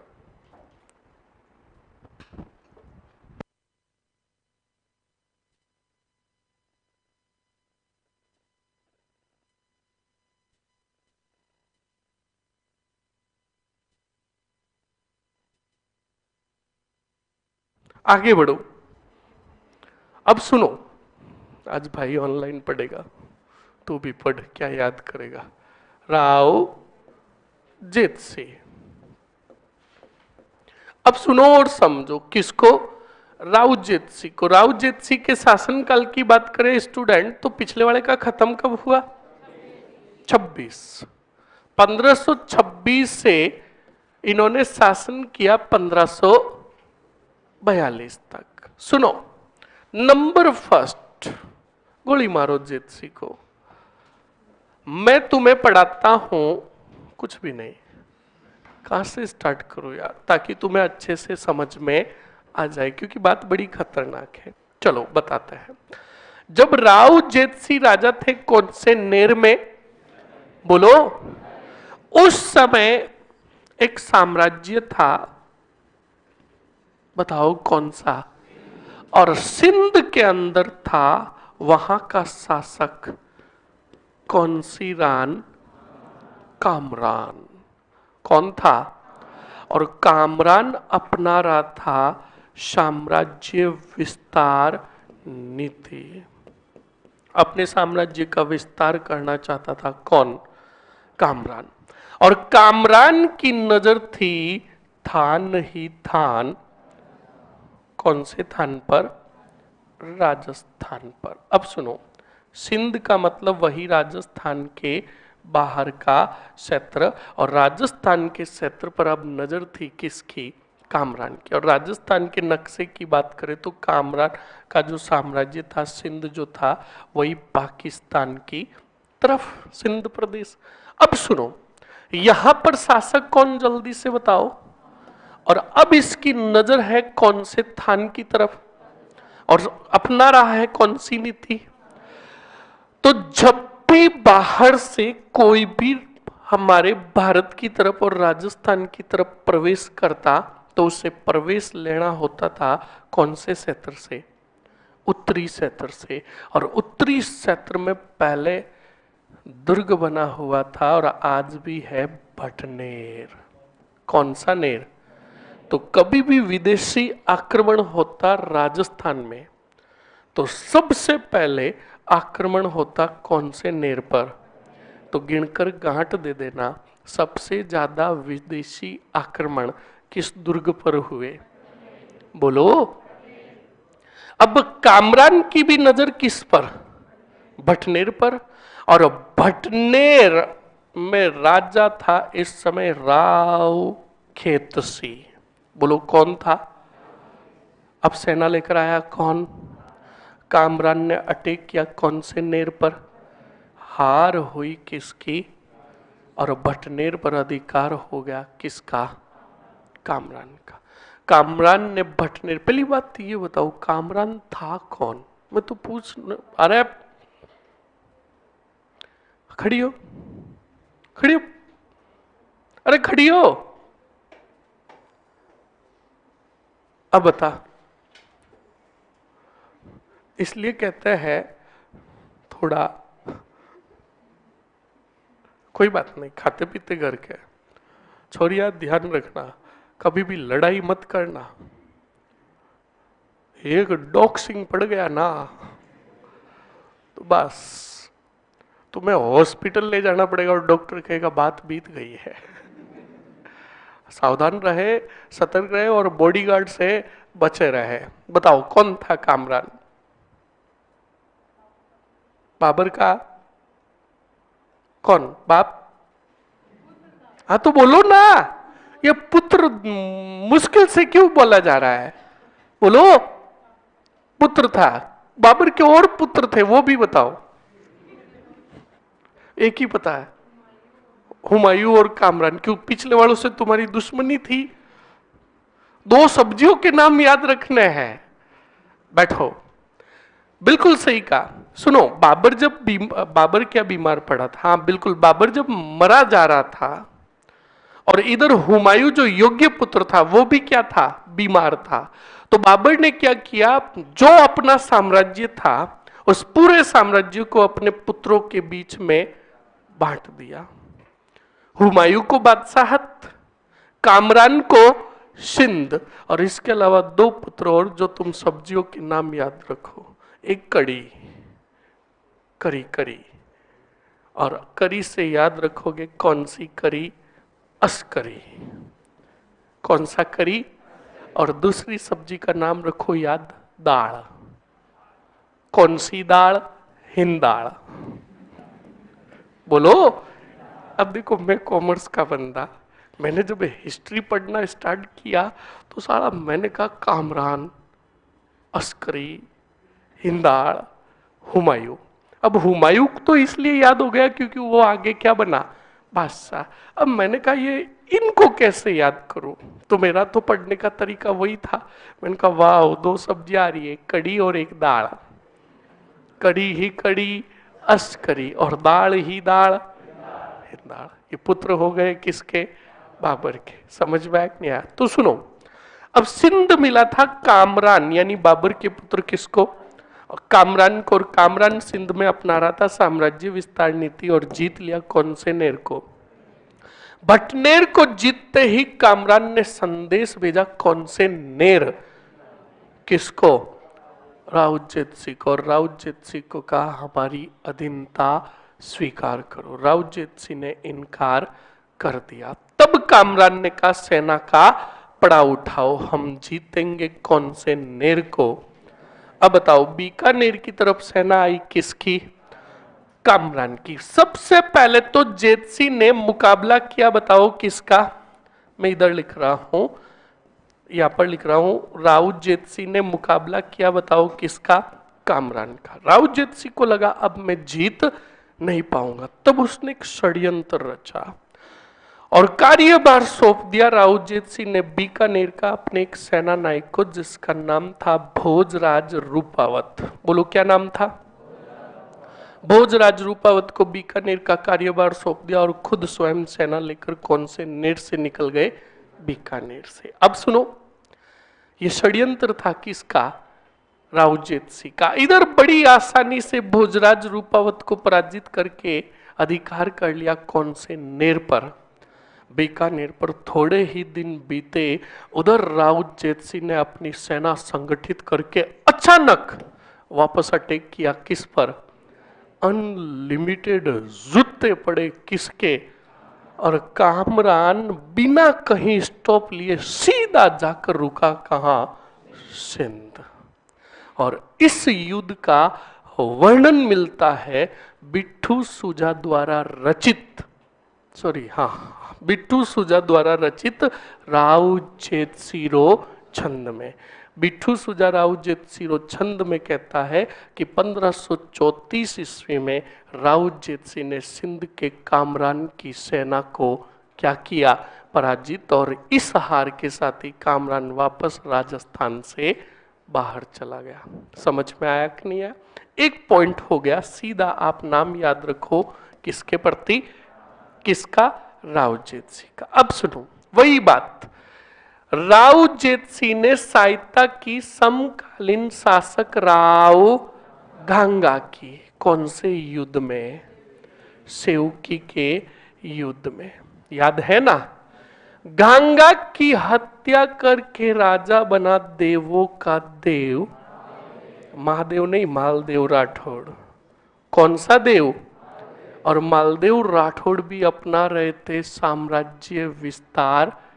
याद है ना? मालदेव राठौड़ के दो सेना नायक थे, जेता और कुंपा।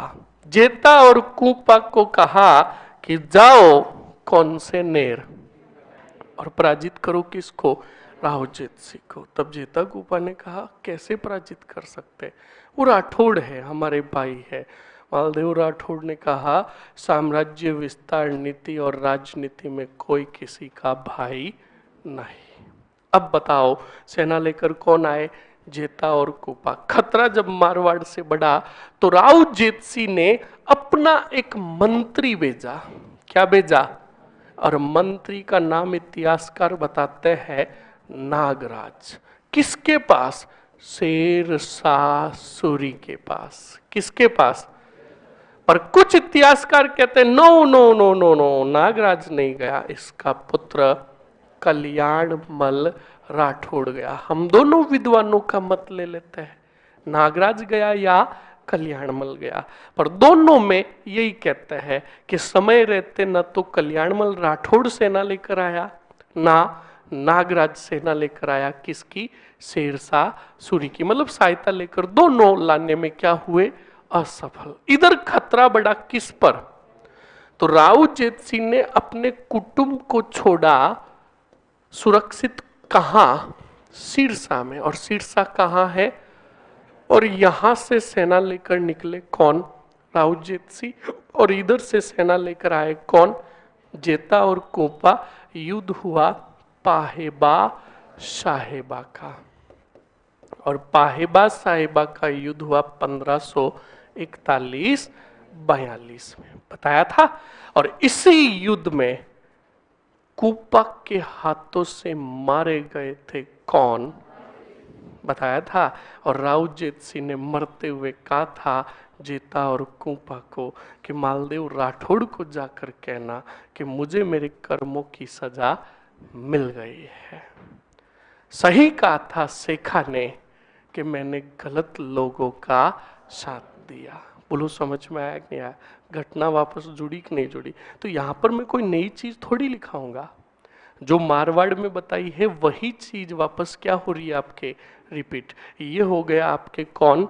राउजेत सिंह। तो अब देखो याद करने का तरीका देखो। नंबर फर्स्ट, पहले पॉइंट याद करो, तभी तो राउजेत सिंह आपके माइंड में फिट होंगे। नंबर फर्स्ट कामरान, क्या याद रखोगे? नंबर सेकंड कौन? हाँ, कामरान पूरा हो गया ये। नंबर सेकंड सेवकी का युद्ध। नंबर थर्ड मालदेव राठौड़ और पाहेबा साहेबा का युद्ध। बस 4 पॉइंटों में कंप्लीट हो गए। कौन? राउजेत सिंह। हेडिंग डालो जल्दी से, राउजेत सिंह।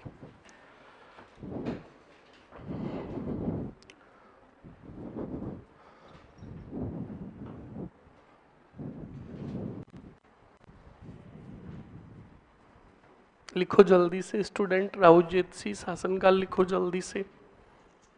1500 कितना? 26 है। हाँ, भूल ही गए हम एक पॉइंट तो और। खानवा का युद्ध, बैटल ऑफ खानवा 1527 याद है। और खानवा के युद्ध में राउजेत सिंह ने भेजी थी सेना अपनी कल्याणमल राठौड़ के नेतृत्व, बताया था ना। तो अब कितने पॉइंट हो गए टोटली? 5। समझ में आया ना? तो पहला ही पॉइंट लिखो बिल्कुल, राउजेत सिंह का लिखो। राउजेत सिंह ने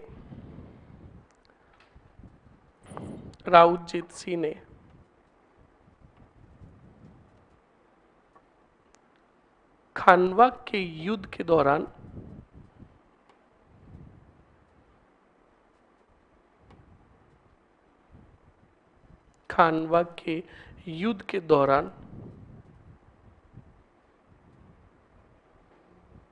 क्या किया स्टूडेंट? खानवा के युद्ध के दौरान राणा सांगा की सैनिक सहायता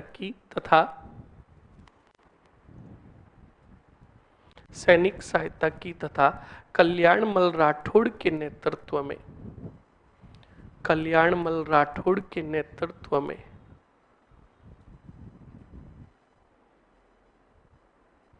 क्या भेजी? सेना भेजी।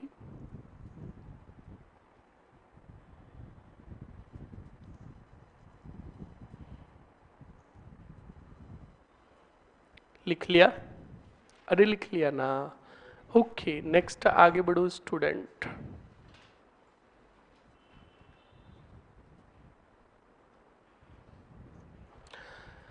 लिखो अगले पॉइंट में, लिखो सिंध के कामरान, नया पॉइंट है, लिखो सिंध के कामरान ने साम्राज्य विस्तार के तहत, सिंध के कामरान ने साम्राज्य विस्तार के तहत, सिंध के कामरान ने साम्राज्य विस्तार के तहत बटनेर के राव खेतसी को पराजित कर अधिकार किया। बटनेर के राव खेतसी को पराजित कर राव खित्सी को पराजित कर भटनेर पर अधिकार किया। लिख लिया। अगले पॉइंट में लिखो अधिकार किया। कामरान ने बीकानेर पर आक्रमण किया। लिखो आक्रमण किया। तब राउजेत सिंह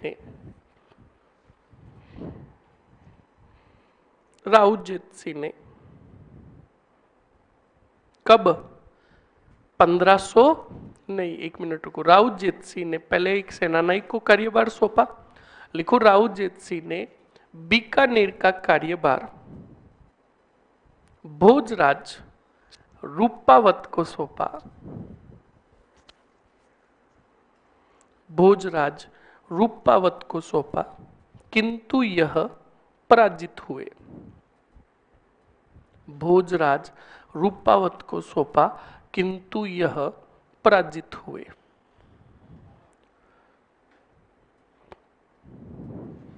लिख लिया। ओके, नेक्स्ट आगे बढ़ो स्टूडेंट। अब बताओ 1534 में पुनः बीकानेर पर अटैक करेंगे कौन? राउजेत सिंह, और पराजित करेंगे सिंध के कामरान को। डबल स्टार और नोट लगाकर लिखना और सन भी याद रखना साथ में।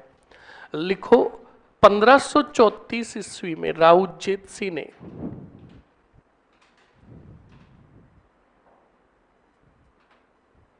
1534 ईस्वी में राउजेत सिंह ने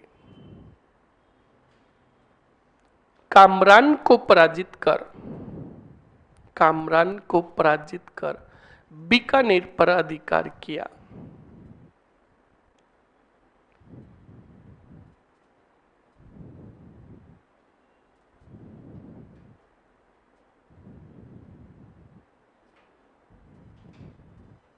इस युद्ध का उल्लेख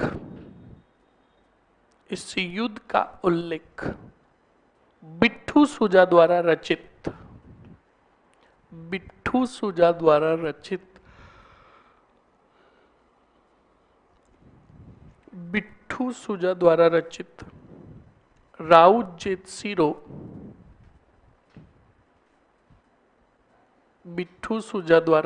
राउजेत सिरो छंद में मिलता है।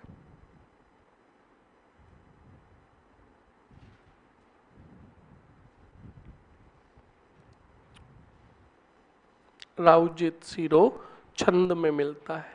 लिख लिया? अरे लिख लिया ना। ओके, अब बताओ इनके सम। पहले राउजेत सिंह ने राव गांगा की सेवकी के युद्ध में सहायता की, तो लिख लो। राउजेत सिंह ने मारवाड़ के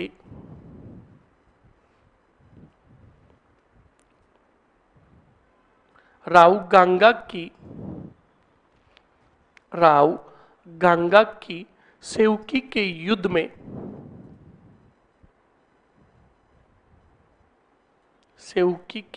में क्या की? सैनिक सहायता या सहायता की, लिख दो सहायता की। अब बताओ मालदेव राठौड़ ने बीकानेर पर आक्रमण हेतु सेना किस किस के नेतृत्व में भेजी? तो लिखो मालदेव राठौड़ ने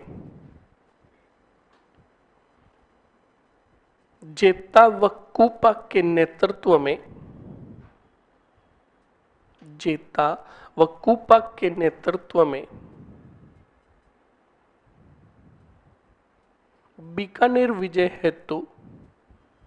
बीकानेर पर आक्रमण हेतु, पहले लिखो बीकानेर पर आक्रमण हेतु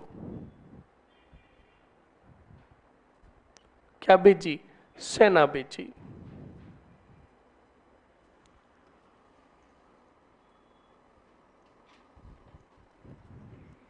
आक्रमण हेतु सेना भेजी।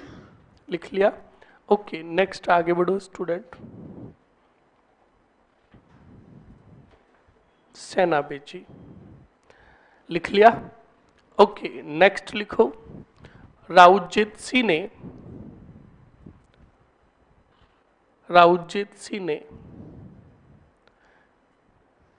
मंत्री नागराज, मंत्री नागराज ऑब्लिक करके कौन सा मल, कल्याण मल। दोनों के नाम एक साथ लिख लो। मंत्री नागराज ऑब्लिक करके कल्याण मल को सैनिक सहायता हेतु शेरशाह सूरी के पास भेजा।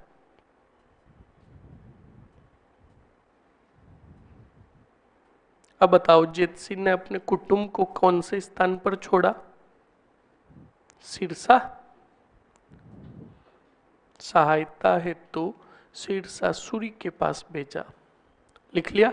अब लिखो जल्दी से, राउजेत सिंह ने अपने कुटुंब को सिरसा नामक स्थान पर छोड़ा।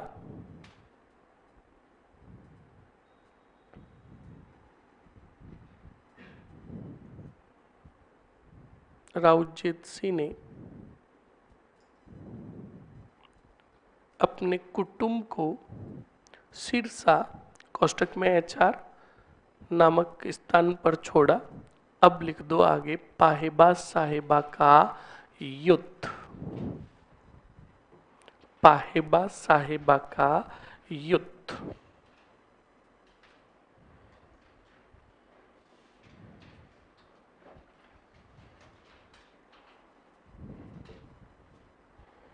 पाहेबा साहेबा का युद्ध 1541-42,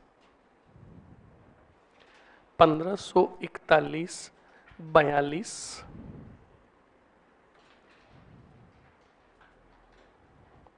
लिख लिया। लिखो आगे। लिखो, एक तरफ मालदेव राठौड़, दूसरी तरफ राउजेत सिंह। मालदेव राठौड़, राउजेत सिंह। लिख दिया। मालदेव राठौड़ से एरो निकाल कर लिखो जेता व कुपा। जेता व कुपा। लिख लिया। परिणाम में लिख लो किसकी विजय? मालदेव की विजय। उधर मैंने मालदेव राठौड़ के दौरान ये जागीरें वगैरह लिखा दी थी ना, यहाँ पर लिखाने की जरूरत है या नहीं है? बता देता हूं। कूपा को एक तो कार्यभार सौंपा गया बीकानेर का, और दूसरा पॉइंट याद रखोगे, डीडवाना और झुंझुनू की क्या दी थी? जागीरें। समझ में आया कि नहीं आया? ये हो गए कौन? राउजेत सिंह। हेडिंग डालो कल्याणमल राठौड़। कल्याणमल राठौड़ नहीं जानना है। राउजेत सिंह जो छंद किसका लिखा जा रहा है? ओके, मस्त रहो। आगे बढ़ो, हेडिंग डालो। बच्चों की जिज्ञासाएं बहुत ज्यादा है। अपनी जिज्ञासाओं, कुछ जिज्ञासाओं को खुद शांत करें। समझ में आया ना? आगे बढ़ो। कहां का है तू?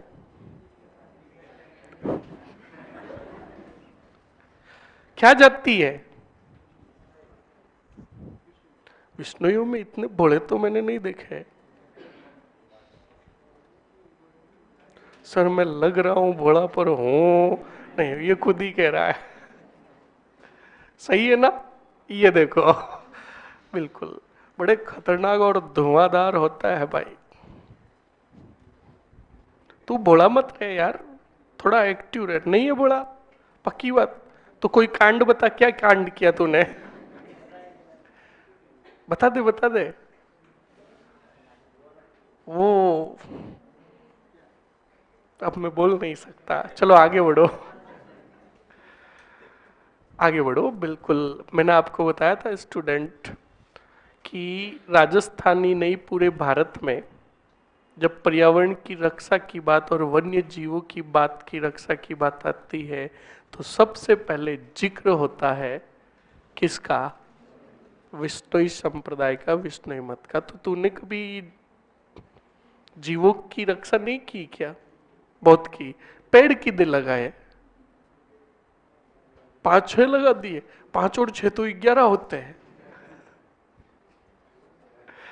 क्या नाम है तेरा? बहुत बढ़िया सुभाष, बिल्कुल देख मेरी बात सुन, एकदम साधारण जीवन जीना है। बहुत बढ़िया, बिल्कुल तुझे देखकर मुझे भरोसा नहीं हो रहा कि भाई तू बिल्कुल फैक्ट है। आगे बढ़ो, बहुत बढ़िया, बहुत ही बढ़िया। लिखो जल्दी से, पीछे देखो, एक बार पीछे देखो, पीछे।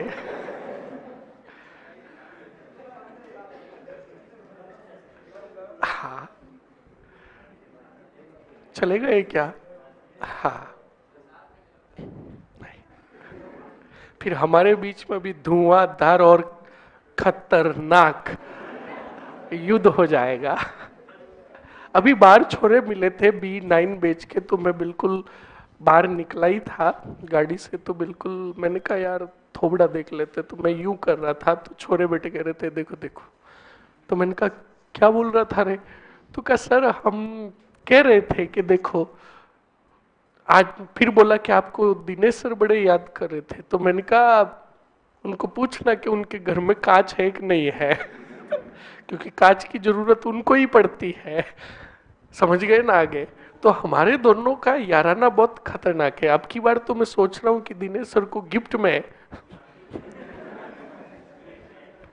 या फिर मैं खुद इनको दिल्ली लेकर जाऊंगा और इनके हेयर ट्रांसप्लांट करवाएंगे। आगे बढ़ो, अभी भी बोल रहा हूं student, no doubt Dinesh sir की रीजनिंग पर पकड़ बहुत शानदार है, और हम दोनों की जो मित्रता हुई ना, अभी भी बता देता हूं, सब्जेक्ट के कारण ही हुई है। पर हम दोनों रहे एक दूसरे के प्रतिद्वंदी। ये उधर से रीजनिंग का शब्द भेदी बाण चलाते थे, तो मैं इधर से ब्रह्मास्त्र चलाता था। और पर दोनों मित्र बहुत अच्छे हैं। हालांकि वो मेरे बड़े भाई जैसे हैं, पर बड़े भाई का किरदार मैं निभा रहा हूं। हर बार मुझे झांप लेते खर्चा कर, और जब खुद की बारी आती है तो उस दिन आते ही नहीं है। लिखो, रीजनिंग क्या है, तिकड़म लड़ाना आता है इनको। आगे बढ़ो, लिखो जल्दी से, कल्याणमल पहले सुन लो। कल्याणमल की सिर्फ कितने पॉइंट? 2।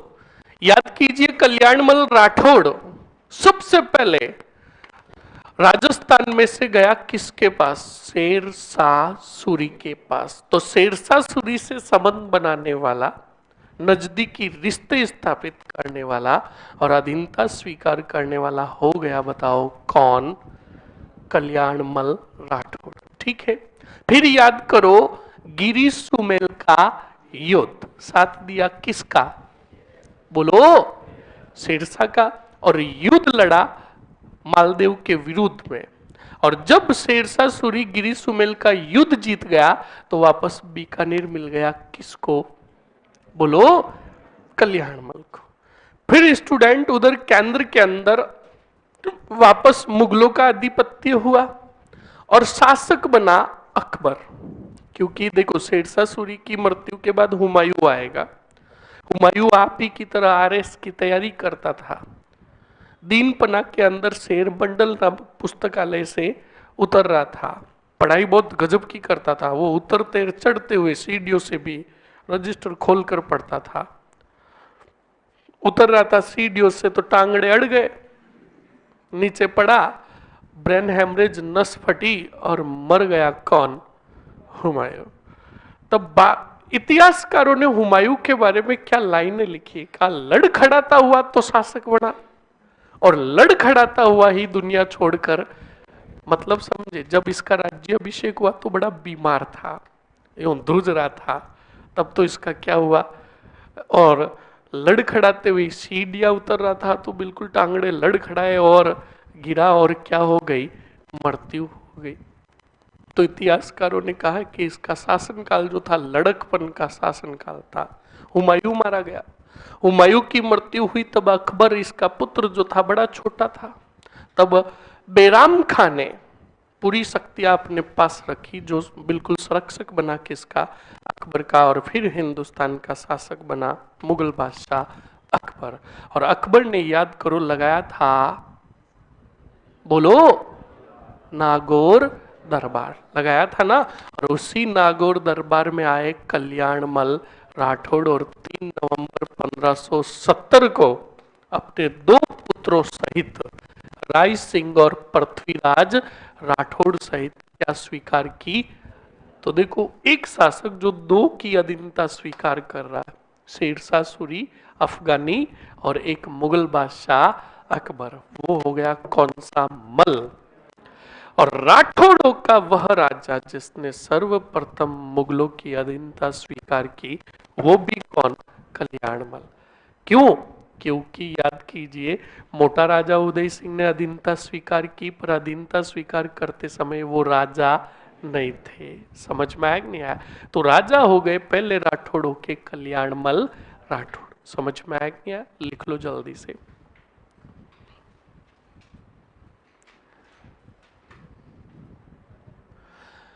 लिखो जल्दी से स्टूडेंट।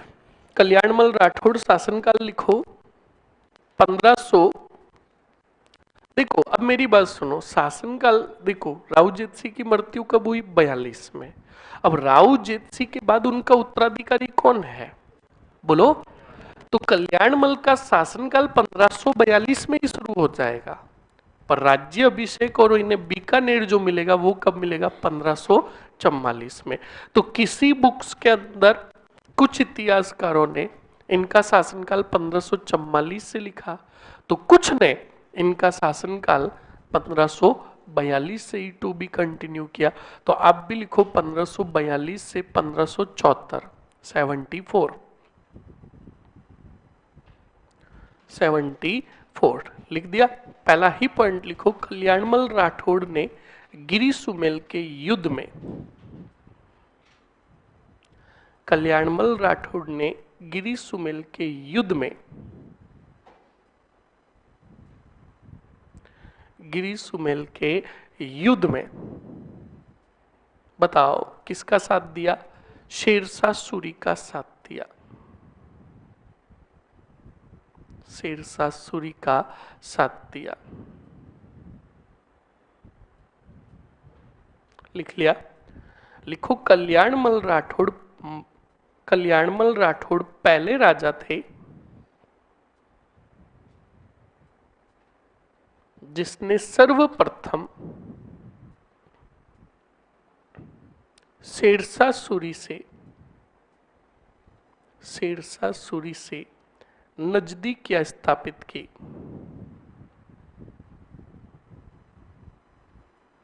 नजदीकियां स्थापित की।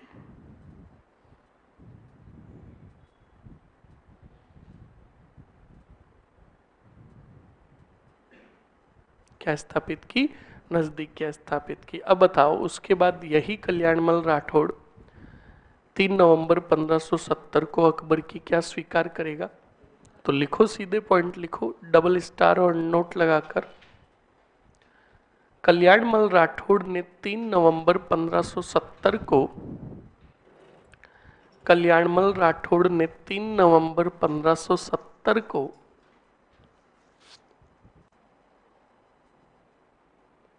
अकबर के नागौर दरबार में, अकबर के नागौर दरबार में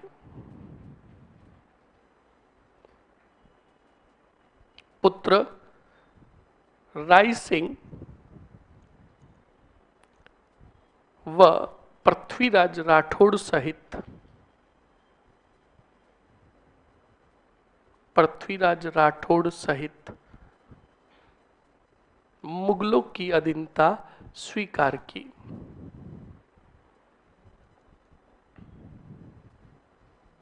लिख लिया? लिखो स्टार और नोट लगाकर। एक पॉइंट तुम्हें याद रखने के लिए लिखा देता हूं।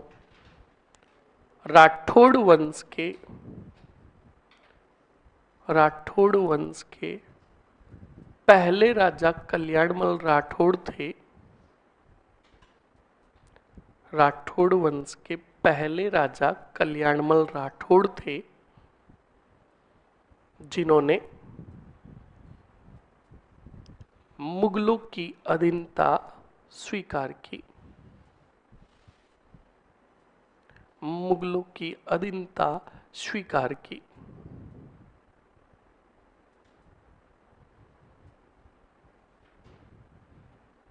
लिख लिया स्टूडेंट? ये हो गया आपके कौन?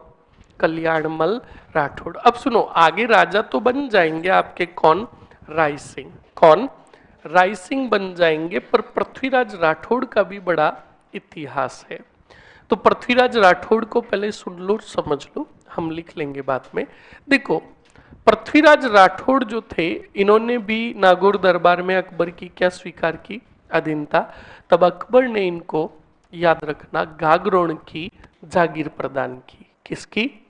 गागरोन कहाँ है? झालावाड़। कौन सी नदियों के किनारे?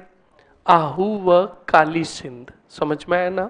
इस गागरोन दुर्ग का निर्माण किसने करवाया, बताओ बताओ?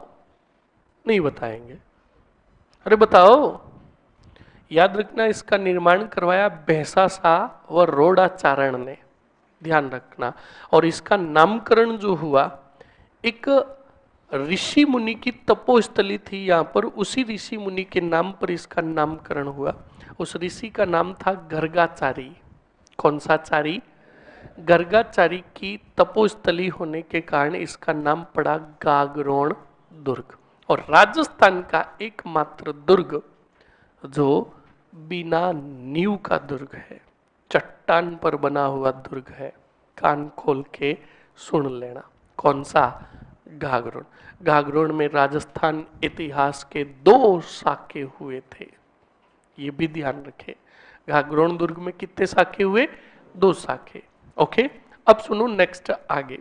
तो गागरोन की जागीर दी पृथ्वीराज राठौड़ को, और पृथ्वीराज राठौड़ ने गागरोन दुर्ग में ही रहते हुए एक ग्रंथ लिखा, वेली किशन रुक्मणीरी। कौन सा ग्रंथ लिखा? और इसी वेली किशन रुक्मणीरी ग्रंथ को पढ़ा था दुर्सा आडा ने। किसने? तब दुर्सा आडा ने कहा कि वेली कृष्ण रुक्मणीरी जो ग्रंथ है, अब तक मैंने पढ़ने के बाद यह आभास किया, दुर्सा आडा ने कहा कि अब तक जो वेद हुए उन वेदों की संख्या कितनी? मैं 5वां वेद कहूंगा किसको? वेली किशन रुक्मणीरी को। और अब तक पुराण हुए कितने? 18। 19वां पुराण कहूंगा वेली किशन रुक्मणीरी को। तो देखो, ये मत बन गया किसका?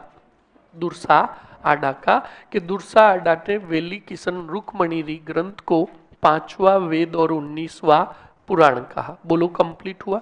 अब सुनो, इटली का एक विद्वान था जिसका नाम था लुइस पियो टेसीटोरी, जिसको शॉर्ट फॉर्म में कहते हो LP टेसीटोरी।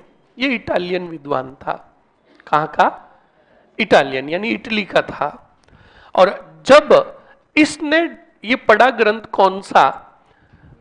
वेली कृष्ण रुक्मणीरी ग्रंथ को पढ़ा, तो ये ग्रंथ जो लिखा गया था डिंगल भाषा में लिखा गया।